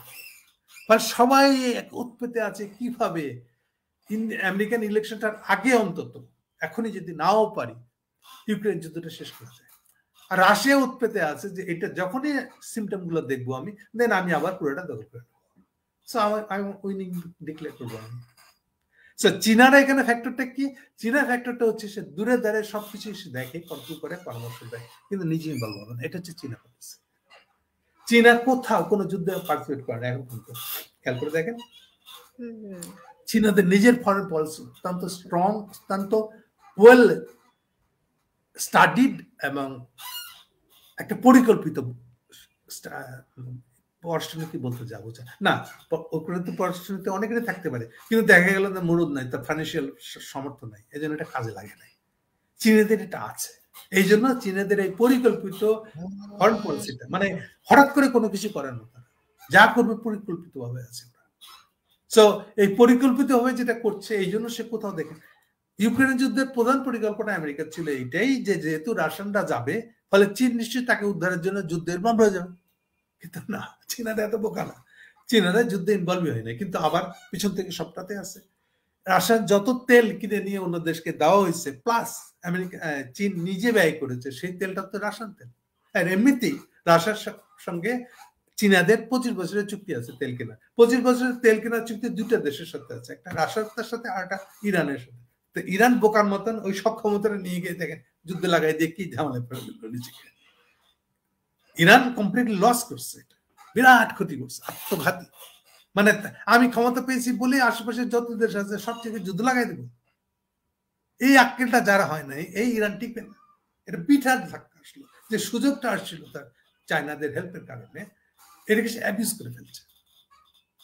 একবার হিসেবও করলো না, আমি যে পাকিস্তানের সাথে যুদ্ধ দাঁড়াতে, এটাতে আমেরিকাটা খুশি হবে সবার আগে। আর এই পাকিস্তান, এটা কোন পাকিস্তান? এটাও তো চাইনিজদের অর্থনৈতিক সাহায্যের উপরে দাঁড়িয়ে থাকে একটা পাকিস্তান। যতই এটা ডোনাল্ড লুডা তার একটা সরকার বসাই দিচ্ছে শাহবাজদেরকে, হোক না, অসুবিধা কি? কিন্তু ইকোনমিক পাওয়াটা এখনো তো চাইনিজের উপর ডিপেন্ডেন্ট। সো ইরান ভুলটা করলো আর কি। আর যেটা বলছিলাম যে চাইনিজদের পরিকল্পিত পররাষ্ট্রনীতি এবং সামর্থ্য, অর্থনৈতিক সামর্থ্য, এই দুটা মিলে চাইনিজকে এত অদম্য বানায় ফেলছে জিনিসটাকে। ফলে আমেরিকানদের, মানে বাইডেনের আমেরিকার কোনো পলিসি কাজ করে নাই গত 3 বছরে। যা যা পলিসি সে নিচে ক্ষমতা আসার পর থেকে একটা কাজ করে নাই। সো এখন করতে হবে কি, তাকে সে ফেলে পালাতে পারলে বাঁচে। ইউক্রেন ফেলে যদি তাকে পালাতে পারে তাহলে খুব, এতে সবচেয়ে বেশি ক্ষতিগ্রস্ত ইউরোপিয়ান ইউনিয়নের দেশগুলো যারা এটাকে সাপোর্ট করছে। এখন তারা মুখ দেখা কি করে তাদের পাবলিকের কাছে? এটা বিরাট প্রশ্ন হয়ে দাঁড়াচ্ছে এখন। আবার তারা চীনের সাথে সম্পর্ক নষ্ট করে বাইরের কাছে গেছিল। ফলে এবারে যে প্রত্যেক বছরে ইউ আর চায়নার একটা সামিট হয়, একটা শীর্ষ বৈঠক হয় প্রত্যেক বছর। এবারে বৈঠকটা হচ্ছে সবচেয়ে সাদামাটা। চাইনিজরা কোনো নতুন উদ্যোগ নিতে দেয়নি। অনেকটা বলতে চাইছে, বুঝছো না, আমার সঙ্গে চুক্তি করছিল, তোমাদের বিনিয়োগ চুক্তি, তোমাদেরকে বিনিয়োগ করার সুযোগ দিয়েছিলাম, তুমি সেই চুক্তিটাকে সাসপেন্ডেড করে রেখে, বর্ষিত ভাবে সাসপেন্ড করে রেখে তোমরা আমেরিকার সাথে চলে গেলাম, গিয়ে ইউক্রেনে যুদ্ধ করলাম। সো আমি এত সহসা তোমাদেরকে আবার পুরনো চুক্তিতে ফেরত যাচ্ছি না। তাহলে ইকোনমিক দিক থেকে ইউরোপিয়ান ইউনিয়নের ফ্লারিশের, বিকশিত হওয়ার যে সুযোগটা পাইছিল তারা, যার ক্রেডিটটা আমরা মার্কেলকে দিতে পারি, জার্মান চ্যান্সেলর, সেইটা তারা হেলাই হারাইছে। এখন সাহস তো চাইনিজরা ওই জায়গায় ফেরত যাবে না। তাহলে চাইনিজরা কোথায় জোর দিচ্ছে এখন সেদিকে তাকান। এখনকার এই মানে এই সপ্তাহ 21 তারিখ পর্যন্ত চলবে। কেন উগান্ডা এত নাম? আমাদের পররাষ্ট্রমন্ত্রী উগান্ডা গেছে কেন? ওখানে দুটো সম্মেলন হচ্ছে একসাথে, মানে পরপর। প্রথমটা আমার নাম সম্মেলন, মানে আমাদের নন অ্যালাইনমেন্ট মুভমেন্টের যেই সম্মেলন ছিল সেটা, প্লাস G77, যেটা ইউএন রেজিস্টার্ড গরিব দেশগুলোর একটা জোট। এই দুটো সম্মেলন হচ্ছে পরপর। অর্থাৎ চীনারা যত ছোট দেশ আছে তাদেরকে এক জায়গায় করে ফেলছে। একদিন করছিল সে আফ্রিকাকে কেন্দ্র করে, এখন সে G77 আর নামের নাম তুলে, প্রত্যেকটা নামগুলো দেখেন অদ্ভুত, নাম plus China, G77 plus China সম্মেলনগুলোর নাম। সো অনেক বেশি কনসেন্ট্রেট করে ফেলছে। খালি একটাই দুর্বলতা, এগুলো কোনো দেশের পলিটিক্যাল পরিস্থিতি বদলাবে না, কিন্তু সেক্ষেত্রে চীন কোনো হেল্প করতে পারবে না, বরং উল্টা ক্ষতি করবে। যেমন ইউক্রেন আমাদের বাংলাদেশের হাসিনার মতন, তাই স্যার ইউক্রেন বলছি, উগান্ডা মুসোভিনি ওখানকার প্রধানমন্ত্রী বা প্রেসিডেন্ট, মুসোভিনি একই অবস্থা, বারে বারে যুদ্ধের পর থেকে সেই জিতে আসতেছে, সে ক্ষমতা ছাড়ে না। এখন সে চীনাদের সবচেয়ে বড় প্রিয়, একদম হাসিনার মতন দশা। তো পলিটিক্যালি উগান্ডা খুব খারাপ দেখা গেছে, কিন্তু ইকোনমিক দিক থেকে এটা সার্ভাইভ করে যাবে। এই জন্য উগান্ডাতে সম্মেলনটা হচ্ছে এখন। সো চায়নারা এখন ব্যস্ত তার পররাষ্ট্রনীতিটা ছোট দেশগুলোকে পক্ষে নেওয়ার।